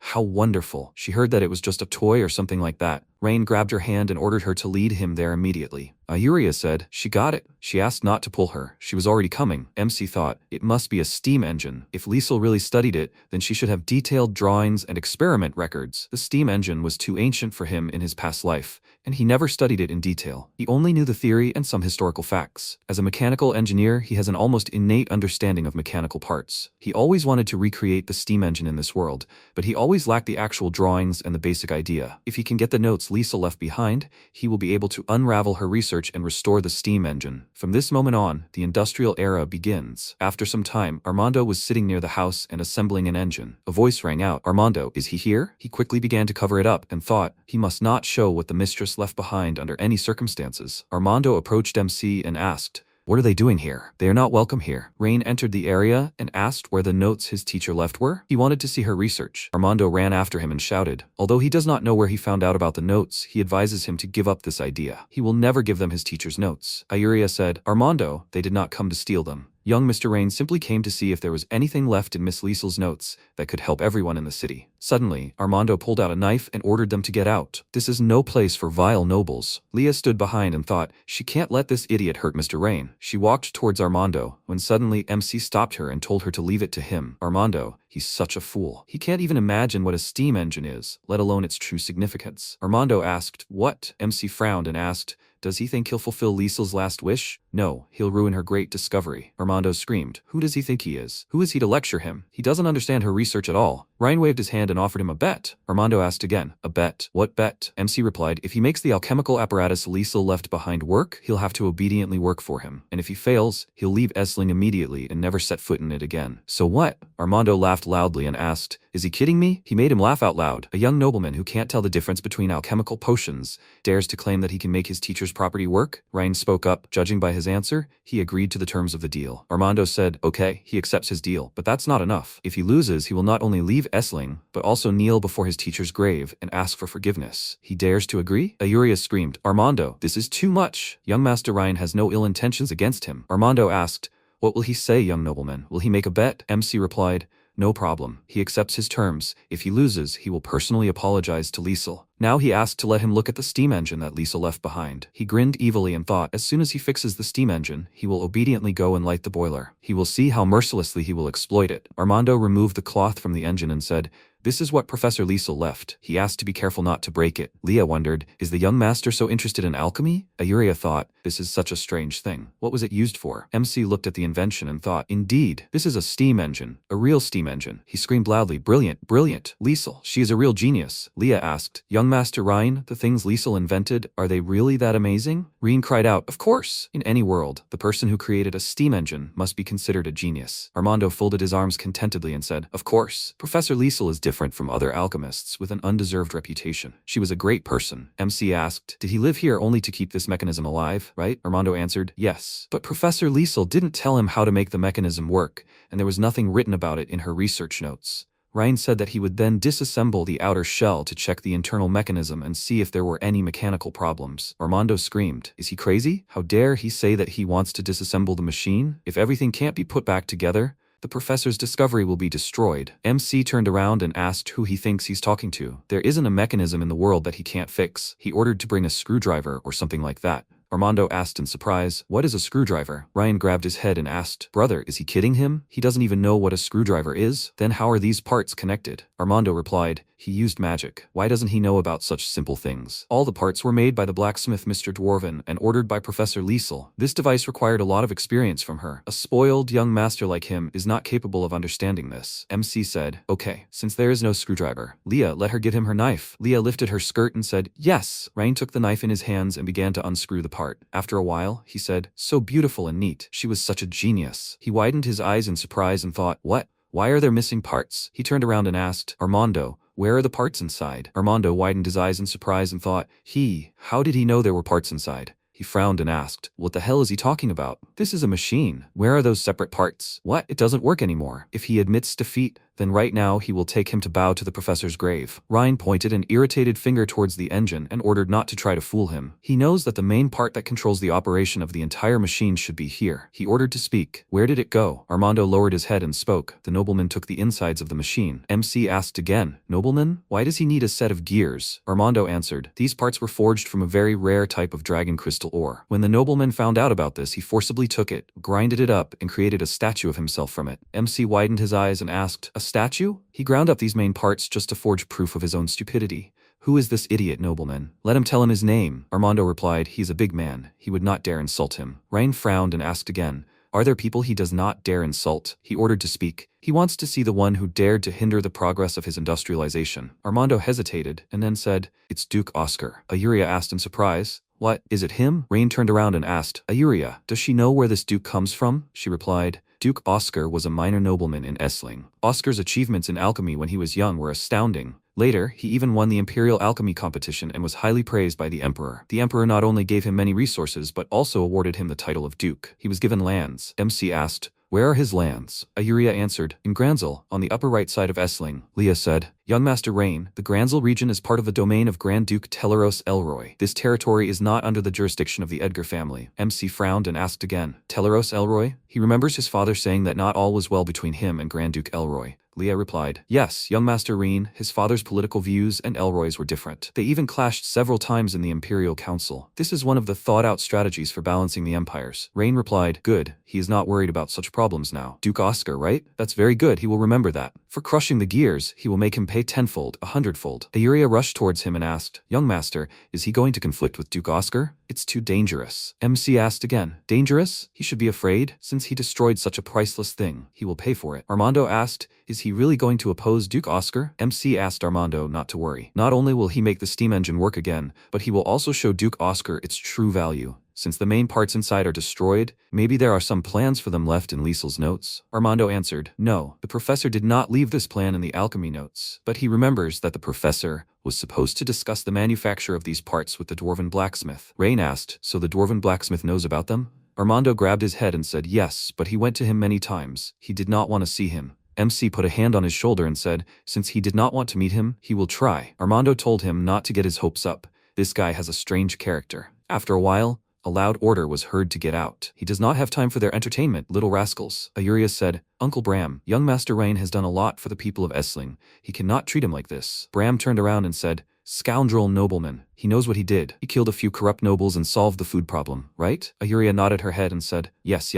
young Master Rain. He is an unusually good ruler and loves his people like his own children, Uncle Bram." Bram asked discontentedly, "Why is she praising him? That's his duty as a ruler. It's the same as him, a blacksmith, forging iron for others." Ayuria tried to answer him, but MC waved his hand and said, "That's right. As a ruler, he must manage his lands well and provide the people with enough food and clothing. That's why he's here today." Bram frowned and thought, "How can this boy say such things?" He said, "If that's the case, then they came to ask him for something." Ryan replied, "Yes, he needs the blueprint for the gear Liesl made for the steam engine. Of course, it would be even better if he could make the same gear for him." Bram irritably pointed his finger at the exit and ordered him to get out of here immediately. "He will not give him such a terrible thing." MC asked why. Bram replied, "Those gears killed Liesl. If he had not insisted that she needed the dragon crystal ore for safety, she would not have gotten into trouble and been killed by those noble idiots. He will not do this for anyone else." Suddenly Armando's voice was heard asking the old man to stop. He just said that a blacksmith should forge iron for people. Two-faced idiot. Bram displeasedly ordered him to shut up. He said no fighting. Period. Even if he has dragon crystal ore, it won't work. MC asked to wait a minute, Mr. Bram. He keeps talking about dragon crystal ore. He understands this to mean that gears made from dragon crystal ore can keep Liesl's machine running? Bram folded his arms and asked, "You scoundrel, what is he trying to say?" MC replied, "He's trying to say that his blacksmithing abilities can't be relied upon. Is it really impossible to forge the gears needed for Liesl's device from ordinary iron ore?" Bram slammed his fist on the anvil and called MC a stupid boy. He ordered him to stop talking nonsense. "Only the ancient dragon race is capable of smelting ordinary iron ore into a liquid state." Ryan spoke. The ancient dragon race. He thought about it as he thought. He turned to Uncle Bram and asked, "The temperature in his furnace is not enough to smelt iron ore, right?" Bram said displeasedly, "Boy, there is no furnace like this on the entire continent that can smelt iron ore." He didn't know? MC turned around and asked, Would he believe him if he said he could create a furnace capable of smelting iron ore? Bram closed his eyes and ordered him to stop bragging. Boy, if he could build such a furnace, the level of forging in the entire empire would be turned upside down. How can he, a guy from a family of lords, speak such big words? Ryan suggested not to mention whether they were big words. If he could build a furnace capable of smelting iron ore, would he forge Liesl's gears? Bram cried out, "Okay, kid, if he really could make such a furnace, he'd agree to help him with the gears." MC smirked and thought, finally, he'd made him agree. He said that, so they made a deal. Bram opened the door and said that if he lost, he'd get out of here immediately. He slammed the door behind him, and MC thought, the melting point of iron ore is 1,538 degrees Celsius. The temperature in this furnace is clearly far from that. The secondary oxygen supply system design is missing on the side, so the fuel effect cannot reach its maximum. MC grabbed a hammer from the table and headed towards the furnace. He hit it with the hammer, after which everyone screamed, "Young Master Rain!" Yuria asked in fear, "What is he doing?" Armando screamed, "Have you gone crazy? He destroyed the old man's furnace. How will he make parts for it now?" Rain asked not to worry, he didn't destroy it. Those two holes are the secondary oxygen supply system channels that he made specially. With this, the fuel combustion efficiency will at least double, and the temperature will be able to reach the level necessary for smelting iron. Ayuria asked, "Will this really work? Could such simple changes really make the furnace reach the required temperature?" Ryan asked, not to underestimate the power of science. He suggested adding fuel and trying. This furnace will definitely melt iron ore. Bram walked inside and said, "Kid, iron ore is hard." He threw aside the crate of ore and rushed towards the furnace, yelling loudly, "Idiot, he even broke his furnace." He asked irritably, "Does he even realize how much effort he put into doing this? He's gonna kill him today." MC replied, "Bram, he knows he's angry now, but he guarantees this furnace will melt the iron ore." Bram asked, "Kid, does he think smelting is a game? Does he really think he knows more than an old man? Does he even know how hard iron is? A regular furnace can't even reach that temperature. And now he's punched 2 holes in this one, and the temperature in the furnace will be even lower." Ryan waved his hand and said, "Anyway, the iron ore is here. There's plenty of fuel. He just needs to put everything inside and see if the furnace works." Bram replied, "Okay, he'll see what kind of tricks he's pulling. If this doesn't melt the iron ore, he'll beat him up." After a while, everyone watched intently as the ore melted in the furnace. Bram cried out loudly, "How can this be?" Ayuria asked in surprise, "Did it really melt? The iron ore really melted." Armando screamed, "It can't be. What kind of horror is going on with this furnace?" MC asked, "Mr. Bram, how is it?" Bram shook and started saying, This, man, how did he do that? This furnace, how did this furnace melt iron with just 2 holes?" MC replied, "It works on pneumatic principles. If he wants to know about it, he'll take the time to tell you leisurely. Now can he forge the gears Liesl left for him?" Bram sighed and replied, "Okay kid, he win. Since the furnace is working now,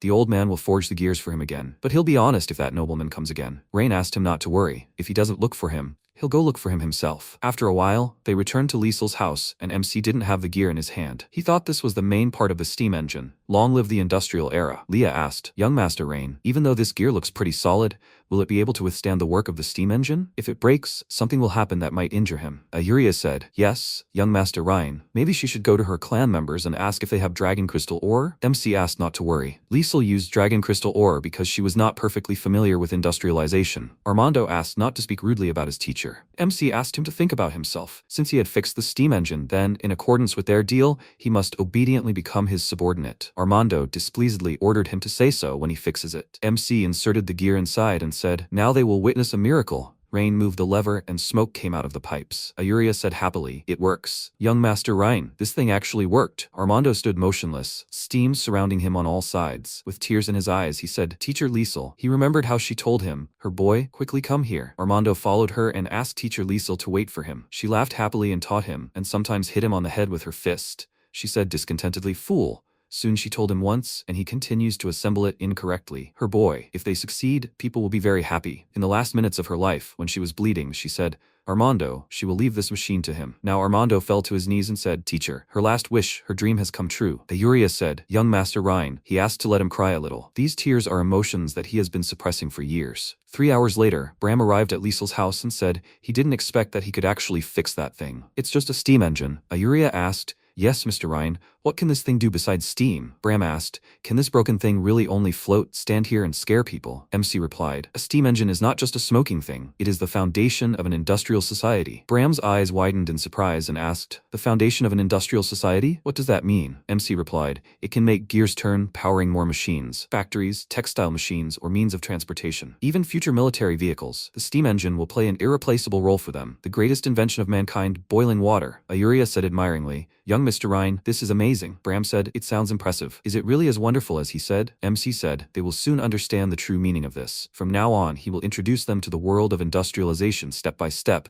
and let them see the power of industry. Suddenly, a loud cry was heard. Young Master Rain. Rosalind descended to the ground and said, Young Master Rain, Lady Priscilla has just arrived on this land. Rain said happily, Second sister is here. He began rubbing his palms and thought, just in time, the dam is almost finished. While he has this opportunity, he will ask second sister to invest some money. Rosalind said, Young Master Rain, Lady Priscilla asked her to tell you that she has prepared a gift especially for him. Please let him return immediately. MC happily asked, a gift? What is it? He thought, if it is gold or something like that, then he will not have to ask for money. Rosalind replied, it is a group of young, barely legal girls. Rain looked at her, puzzled. After a while, a joyful cry was heard in the estate of the lord of the city of Essling Rhine. Priscilla hugged him and said she missed him so much. MC replied, Sister, he missed her very much too. But first, he needs to ask a very important question. He pointed his finger to the side and asked, what are those girls doing here? Priscilla asked, what's wrong? Is there no one among them that he likes? MC replied, that's not the point. She knows that because of their arrival, people started looking at him strangely. Priscilla asked, really? They dare to disrespect the ruler? MC thought he is doomed. Leah believes that he is a pervert. He put his hand to his lips and said, Sister, Leah has a very wrong expression now. She is always very gentle with him. And now she has an expression like she is going to kill him. Priscilla put her hand on his shoulder and asked, Alice has an opinion about his behavior, which means he is very dear to her, right? MC shouted loudly, Sister, he is really worried about her train of thought. Please make her stop joking. Let her quickly tell him why she brought so many people. Priscilla adjusted her hair and said, okay, since he is so nervous, she will tell him the truth. It's because of his letter. Rain asked puzzledly, his letter? What letter? Priscilla took out the letter and said, this letter. This one says that he has his eye on Rosalind. She was just concerned about her brother's happiness. She thought he should have a choice, so she brought several different types of girls to find out his preferences. Rain ordered them to wait. When did he say that he has his eye on Rosalind? This is a misunderstanding. Priscilla chuckled and said, it seems she misunderstood. But since they are talking about Rosalind, she really is good. Is he sure he doesn't want to choose her? She looked out and asked, does she mind if Rain marries other girls? MC ordered his sister to stop talking nonsense. Leah said, Miss Priscilla is joking. Leah is just Master Rain's young servant. She has no right to comment on such things. Only young Master Rain decides which women young Master Rain wants to marry. MC grabbed his head and asked Leah not to pay attention to this nonsense. Priscilla looked at Leah's hands shaking with anger and thought, better not to tease. She said, okay, the jokes are over. Gwen, let her take these girls downstairs so they can rest first. Gwen bowed and replied, yes, Miss Priscilla. After a while, in the office, Ryan said, the Essling Dam will be completed in a few days. This dam can not only control the flow of water, but also irrigate the surrounding rural fields. It even has the potential to develop a hydroelectric project. Priscilla asked puzzledly, a dam? Power generation? What is that? Is it part of some kind of magic? MC grabbed his head and muttered, the energy of the water is used to run a mechanical device. This causes an effect that can provide energy. Priscilla still didn't understand anything, so she asked, Rain, is he saying that it can solve the food problem? Rain answered, yes, he knows. It sounds abstract, but it's not magic. It's not mechanics. It's a different technical system. Priscilla asked, a different technical system? How did he know about that? She remembered that he preferred learning swordsmanship to reading. Is she right? Who is he? What happened to her brother? MC thought, horror. He forgot about that. When he transformed, he was seriously injured for some reason. Come to think of it, it could have been an accident during a sword fight. He must immediately think of a way to get out of this. He waved his hand and said, Sister. What is she saying? He is her brother. After he came to his senses a month and a half ago, his body hurt so much that he could only spend time reading books at home. That was when he discovered this for himself. Priscilla thought, right, Alice wrote the same thing to her in her letter. After Ryan came to his senses, he started reading books like crazy because of his physical condition. She asked, was it a book from the family library? Why didn't she pay attention? What did this book look like? MC showed Liesel's notes and shouted, Sister, it looked like this book. Priscilla picked up the book and thought, what strange knowledge. She said, he is worthy of being her brother. He managed to make it come true with the help of a few books. Ryan fixed his hair and said, that's why he wasn't able to practice fighting skills. Priscilla said, Rain, she knows he suffered a lot. She understands that he hasn't practiced fighting to save his life, but he doesn't need to bother so much. She hugged him and said, Sister was just worried that someone would secretly harm him. She won't suspect him anymore. MC replied, Sister, he's really fine. As she can see, he's doing well, and she can even do things like this. Priscilla took his hand and said, that's good, but Rain, he must remember, no matter what happens, Sister is always on his side. If there's something in his territory that needs help, Let him just tell her. She will fully support him. Reen thought, sister? She was the one who insisted on it. He bowed his head and said, sister, he just has a place that needs help. Priscilla folded her arms under her chest and asked, does he need her help already? Let him tell her with what? Ryan said, sister, he hopes she can invest in him. This is a very important plan on which the future development of Essling rests. Priscilla put her hand to her lips and said, he shook a lot of resources out of those nobles. Is that not enough? MC replied, sister, it's not about money, but about people. Essling suffered enormous losses during the years of war and disasters. There is a particular shortage of people who understand technology and are capable of work. Priscilla frowned and asked, so he wants to ask her for people? MC replied, exactly. Sister, can she deliver experienced blacksmiths, farmers, and administrators from her lands? Of course, he's not asking for free. These people will definitely live well here and be able to learn new technologies. Priscilla twirled a strand of hair on her finger and said, his plan is not bad, but these people are the pillars of her land. Does he think she'll let them go so easily? Ryan replied, sister, she said she would fully support him. Now she's gonna go back on her word? Besides, once Essling develops, she will benefit too. Priscilla replied, okay. She said there was no need to judge her so quickly. She agreed to transfer several people here. However, first, he had to show her the results. She asked him to reassure her that her people wouldn't waste their time and effort by coming here. MC said there was no need to worry, sister. He would show her the power of industry. After a while, Priscilla turned to Gwen and said that what she feared hadn't happened. Rain was still the brother she remembered, not the Emperor's puppet. Gwen replied, young Master Rain is very intelligent and now he works very hard. He will definitely develop Essling for the better in the future. Priscilla reached for her mug and said, but she won't let the Emperor send her brother go. Since the Emperor sent Rain and he became incapable of practicing martial arts, it would be fair to make him lose his son. She ordered them to find out everything about the princes and choose the easiest target. She will make the Emperor pay for this. Gwen knelt down and said that everything will be done cleanly and efficiently. Please, let her not worry, miss. Priscilla frowned and thought, dog Emperor. He touched the most precious person to her, so let him not blame her for revenge. After some time, the bandits were transporting cages with people inside. The guy said, boss, this time they grabbed valuable goods. If they sell them, they will get a huge sum. The fat man clenched his fist and said, most of the money from the sales goes to that old man Elderic. Why does he get so much money for nothing? The guy screamed, exactly, they risk getting caught and he devours the fruits. This case is becoming less and less interesting. The man turned around and ordered them to shut up. What does he know? No matter how greedy Elderic is, he still covers for them. Do they think they could come to Essling and walk around peacefully without someone covering for them? If they don't want to do this, then let them get lost. Suddenly, a loud shout was heard. Boss, this is not good. The guy stopped and said, boss, things are bad. The ruler of Essling has changed. The man asked, puzzled, what? He loudly ordered them to quickly tell him what's going on. The guy answered, he had just arrived at the gates of Essling and found that there was not a single one of the guards guarding it that he knew. At first, he wanted to spend some money to get closer to the guards, but he didn't expect that they would not only refuse him, but also start asking what he was doing and why he arrived so late. The guy lied that he was visiting relatives, which allowed him to bypass their suspicions. After that, he learned that the ruler of Essling was no longer Elderic. The guy asked, boss, why aren't they coming back? The man asked irritably, will they come back? Where will they come back? Where can they come back? Duke Eskar and the slave traders of the Orvis Empire have already made arrangements for these women, who will give them 3,000 gold coins if they don't deliver the potion. How can they return to Duke Eskar without this money? The bandit asked, but what if this new ruler doesn't want them to leave? The chief ordered not to panic. Whoever he is, he won't refuse money. The worst thing is that they will get a little less for this trip. If that's the case, then they can rest here tonight. Tomorrow morning,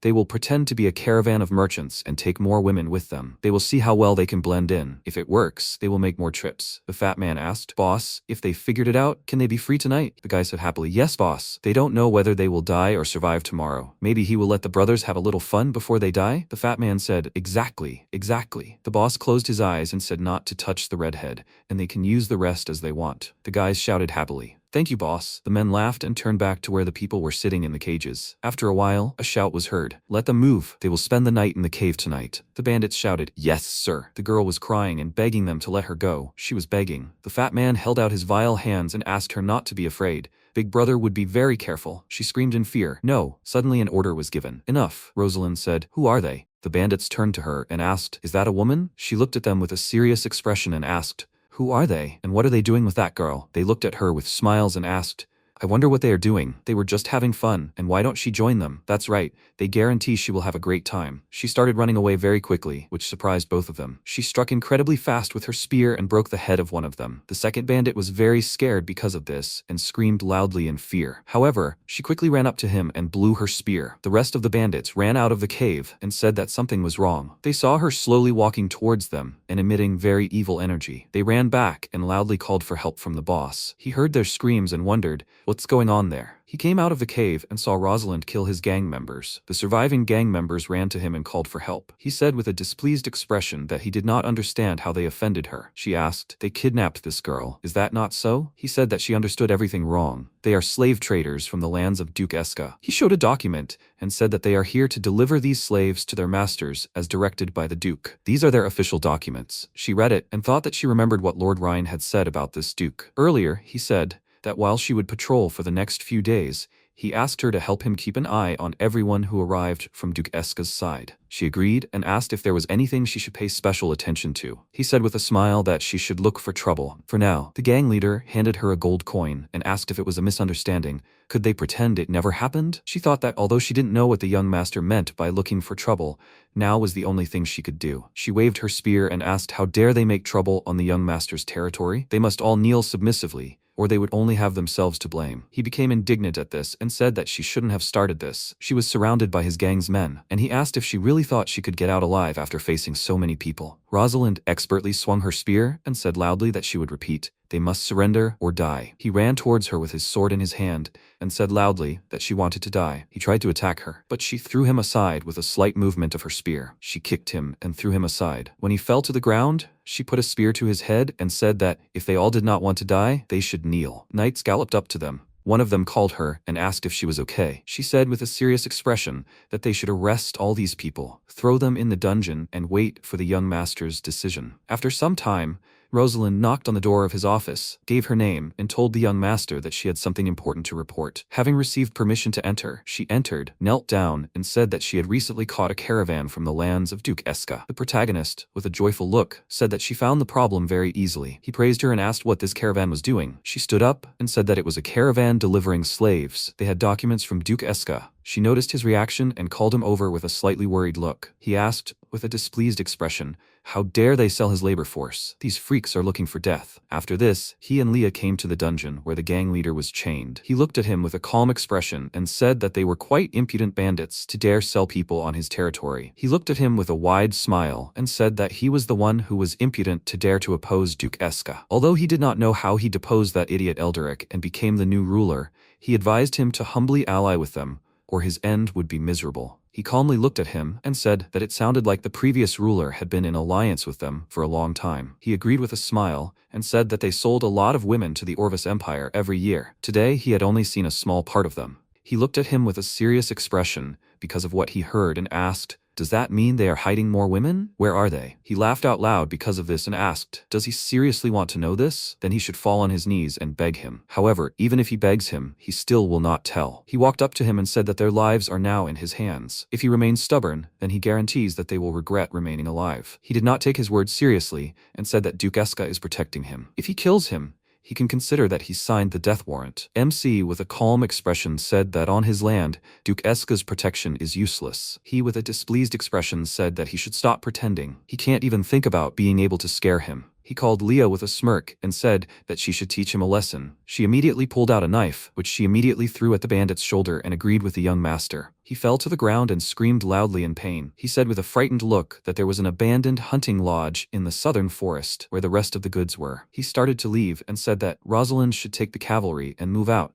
They must save these girls. Leah agreed with the young master. He said that he hoped that he had not lied, otherwise he would make them regret living in this world. The bandit lay on the floor and thought that he should go to the slaughter. In the hunting lodge, there was a group of Duke Eska's assassins who would kill them all. After some time, they all rode together to the lodge. She went to the door, called the young master and said that he had not lied. There were signs that the hunting lodge was occupied. Rain said that they should set an ambush and not let a single person escape. He and Leah approached her. She took out her sword and said that she would check the door. She opened the door, and they were surprised when they saw what was inside. There were girls sitting in cages and begging not to be hit. He said with a serious expression that she should get these girls out of here. She agreed with the young master and went to the cage. Someone shot an arrow at Rosalind, but she noticed it and destroyed it with a blow of her sword. She turned around, loudly called out to the young master, and said that he must be careful. It was an ambush. A cavalry detachment must immediately protect the young master. One of the bandits with a serious expression asked, "They are the people of the Grand Duke Aldarian, right? They do not need senseless conflicts. Can they calm down and talk?" She said with a serious expression that they had nothing to talk about with people like them. She was about to say something else, but the protagonist asked her to wait.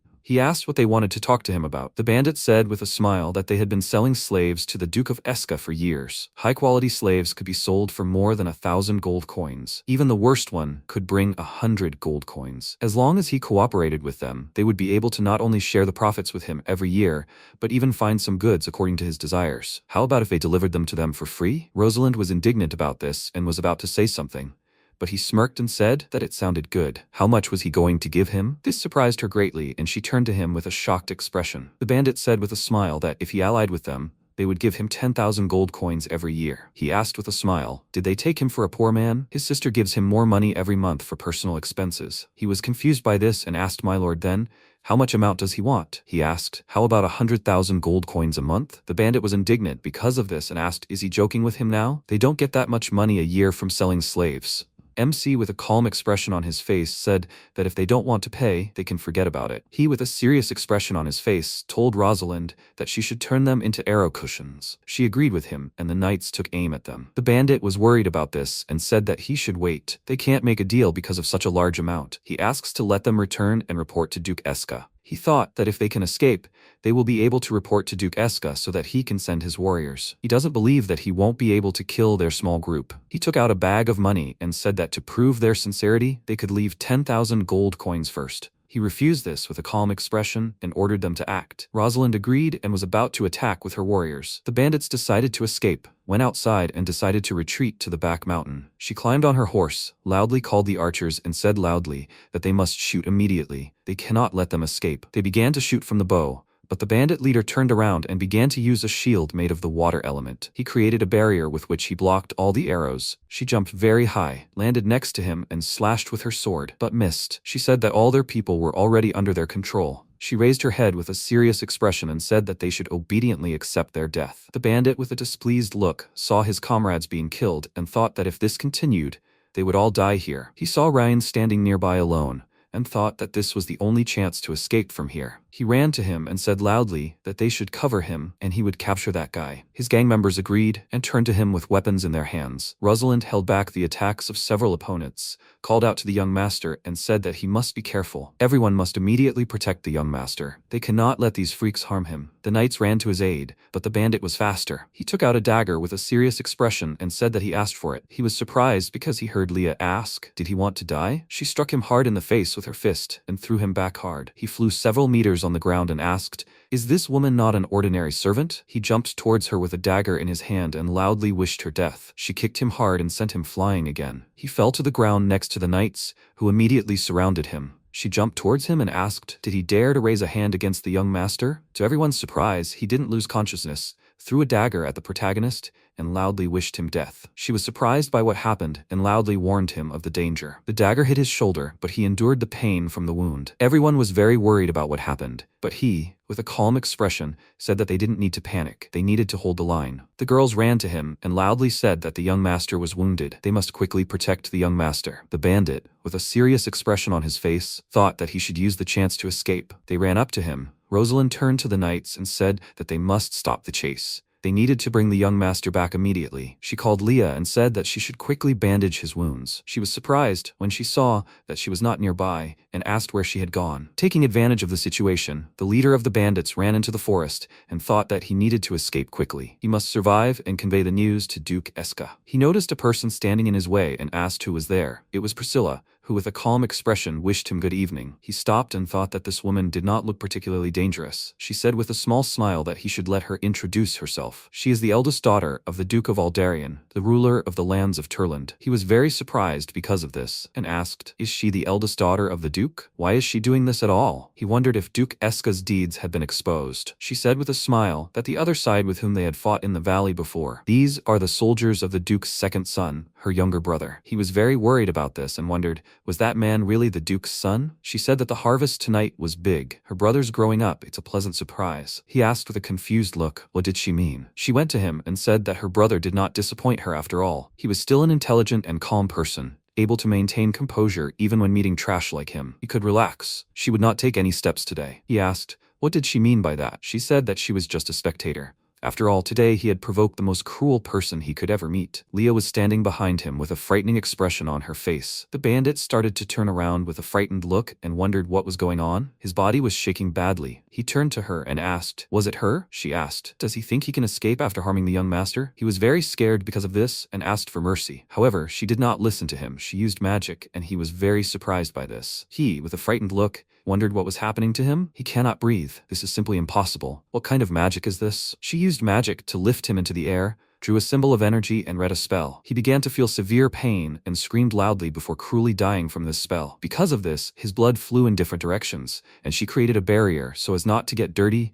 and with a serious expression on her face said that he asked for death himself. She called Priscilla, who was standing nearby, and said that the young master was injured. She must return immediately to take care of him. She agreed with a calm expression on her face and said that she could go. Immediately after that, she ran back. She remained standing where she was, called Gwen, and asked if she thought she should remind him not to anger Leah. She emerged from the portal next to her and said that she was asking her not to worry. No matter what the young master did to her, she would never raise a hand against him. She said with a smile that she spoke as if her brother were a bad person. She was embarrassed by this, asked for forgiveness, and said that she would never dare to think so. Priscilla said with a smile that perhaps she should marry her to her brother. She said with an embarrassed expression that she was asking her not to joke like that. She called her by name with a serious expression and said that she should send someone to Duke Eska. Let them ask him if he had become insolent because he had too much free time. They must make him understand that the consequences of insulting the Edgar family are more terrible than he can bear. She nodded in agreement with her. She smiled and said that they should get back quickly. They can't let her brother find out that she slipped away. Sometime later, MC was sitting in his office. Leah bandaged his wound and asked if it hurt. He refused with a calm expression and said that it was just a scratch. He tried to move, but felt a lot of pain, and she, with a worried look,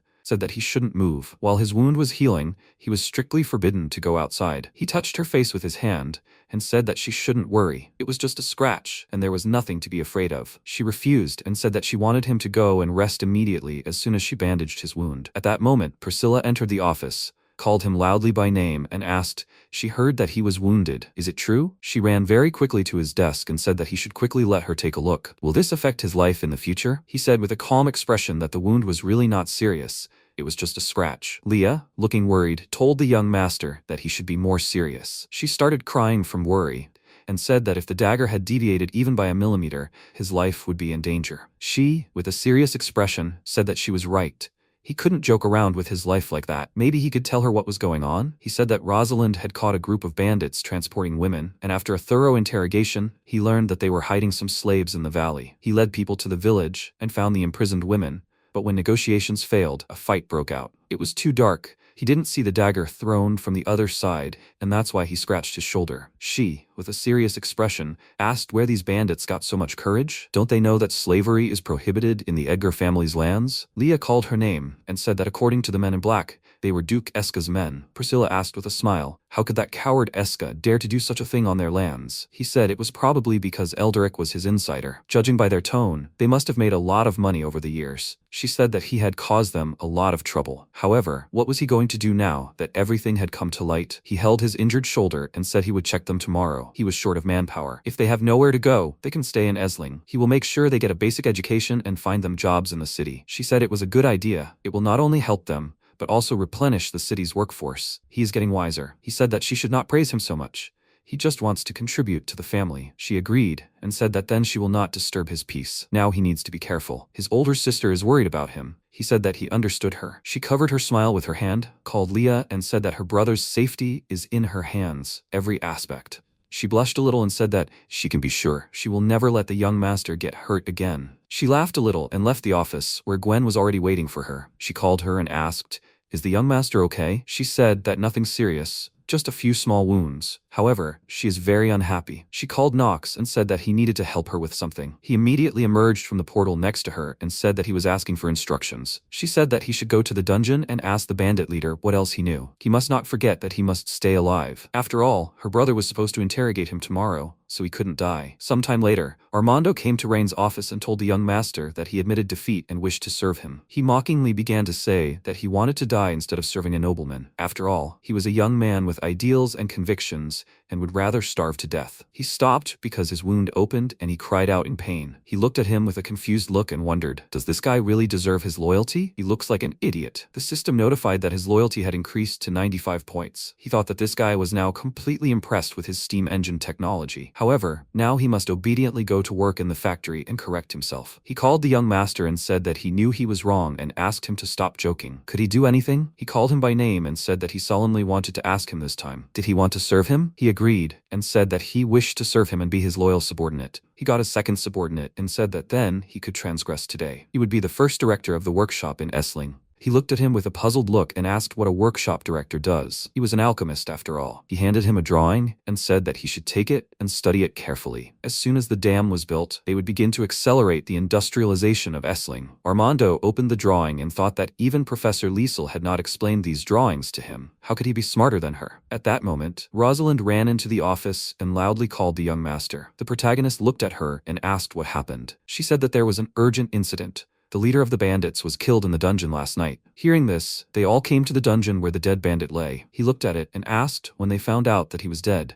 She said that it was half an hour ago. The guard discovered it when he brought him water. He looked at the dungeon wall and asked if anyone knew what these symbols were. Selena walked up to the wall and began to use her energy on these symbols. She said with a serious expression that there were traces of dark magic energy in the dungeon. Rosalind was a little surprised by this and asked, did she say dark magic? He said that Isling is really full of talented people. Leah, looking worried, called him and said that he had better leave as soon as possible. Dark mages are just slimy maggots. The remnants of their magic can make him feel unwell. He waved it off and said that she didn't need to worry so much. This dungeon is dry and well ventilated year-round, so the chance of contracting an infection is low. Selena turned to him and said that his maid might be right this time. It would be better to leave here first. Dark mages usually hide in dark corners, acting stealthily but deadly. Their magic is very powerful and can often cause large-scale disasters, like epidemics. He was surprised by this and wondered, could they cause epidemics? Were these people studying bacteria? She said that they still didn't know what motivated the dark mages to kill the bandits. It was one thing if it was done just to shut them up, but another if their eyes fell on him, young master.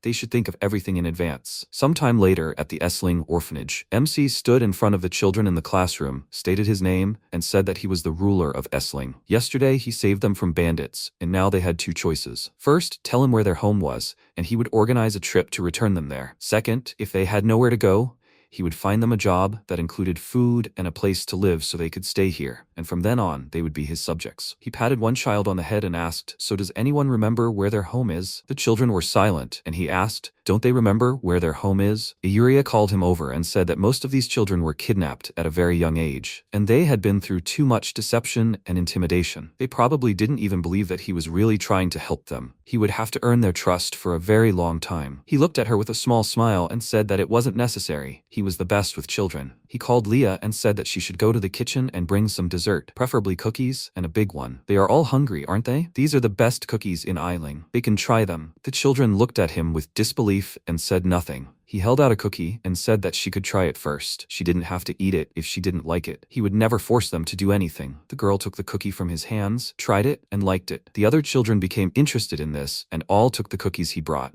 They liked it too, and he said that now they should play a game. It's called Truth or Dare. The child asked what kind of game it was. He took out some cards and said that this game was very simple. Each of them takes turns drawing cards with questions. The person who drew a card must answer the truth or accept a small challenge. If they answer or complete the task, they will get a cookie. A few hours later, one of them said her name was Mia and her home was in the east, a small village called Glen. Reen patted her on the head and said she was very brave and thanked her for telling him. She shouldn't worry, he would send someone to escort her home. He turned around and said they should gather people to escort the children home tomorrow. He thought it looked like they needed to find someone to look after these children temporarily. By the way, First, he needed to see if there were any talented people among these children. He opened the window with their stats and thought that if there were, he could take this opportunity to get them personally. He thought they were ordinary children, but he noticed something and wondered, what stats did this girl have? The system announced that she was Elia Ferrano, 17 years old, leadership 42 points, strength 90 points, loyalty 50 points, magic 88 points, strategy 30 points. He was surprised by what he saw and wondered if this child had the same characteristics as Leah. That night, Priscilla called Knox with a serious expression on her face and asked why the bandit leader died. He said that he did not kill him, only tormented him a little with black magic. She asked, "So did he explain anything?" He refused and said that he knew nothing. He was trusted with too little. She put a cup of tea on the table and asked,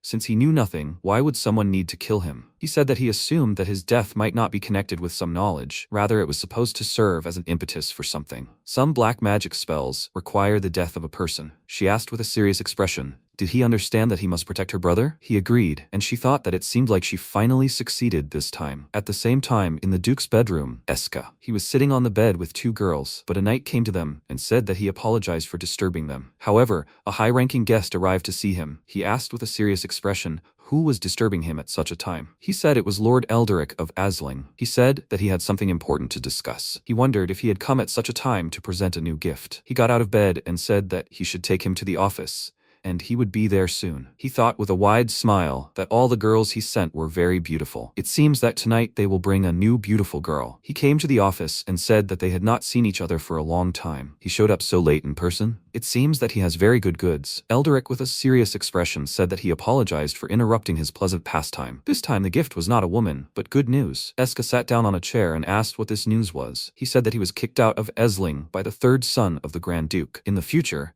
they will not be able to get beautiful girls from all over the world. He was surprised by what he heard and asked how he dared to kick him out. He helped him for so many years, but now he just kicked him out. He said that the third son is now the ruler of Esling. He was too young and self-confident. He thought that everything was under his control. Last night, he infiltrated Esling and personally dealt with the bandit leader who was able to deliver slaves to him. Eska asked if he had found out about what they were doing. Elderic said that it was very likely so, which is why he, risking his life, came here and told him the news. He asked if he meant that he would attack him personally. He said they both knew that the Empire prohibited international slave trade. He had policy differences with his father, and he suspected that he would most likely use this to take revenge on him. Eska, with a slightly worried look, thought that if the Emperor found out about his tricks, he would die. He asked if he had any good ideas. He said with a smile that, when he left Esling today, he heard the news that the dam was built. This was a good opportunity to start acting. He did not understand this, and asked what it was. Elderic said that he had heard from him that it was a device for collecting water. The water collected by this device could fill the lowland of the city of Esling. They would use the dam to cause a disaster, flooding cities and people. He would have the opportunity to send troops to occupy the city and solve the problem once and for all. He was surprised by what he heard and asked loudly, does he want him to kill the son of the Aldarian Grand Duke? He refused and said that it was completely impossible. If the Grand Duke found out, he would definitely die. He approached him and with a serious expression said that if he reported him to the Emperor, he would also die. If the death of the Duke's son was blamed on the dam, the Grand Duke would not be able to say anything. No one knows what the dam is used for anyway, right? Besides, if he captured Esling, he would not need help to find any beautiful woman he wanted. Eska agreed to his plan and said that then he should follow his plan. Sometime later, Elia was sitting in the protagonist's office and drinking tea with cookies. He looked at her with a confused look and wondered, 3 days have passed. Why hasn't she said a word? He called her by name and asked how she liked the cookies. She remained silent with a sad look, and he wondered what kind of treatment this child had to endure. Had those bandits really bullied her and she developed an illness? Lillian entered the office, called him, and with a happy expression on her face, said that the dam was built. He smiled and said that it was finally over. At least some good news in recent days. He called Leah and said that she should immediately call the elves and know Aisling so that they could witness this moment. He wanted them all to know that Aisling had entered a new era. He looked at Elia and said that he was going to a very lively event. Would she like to go there?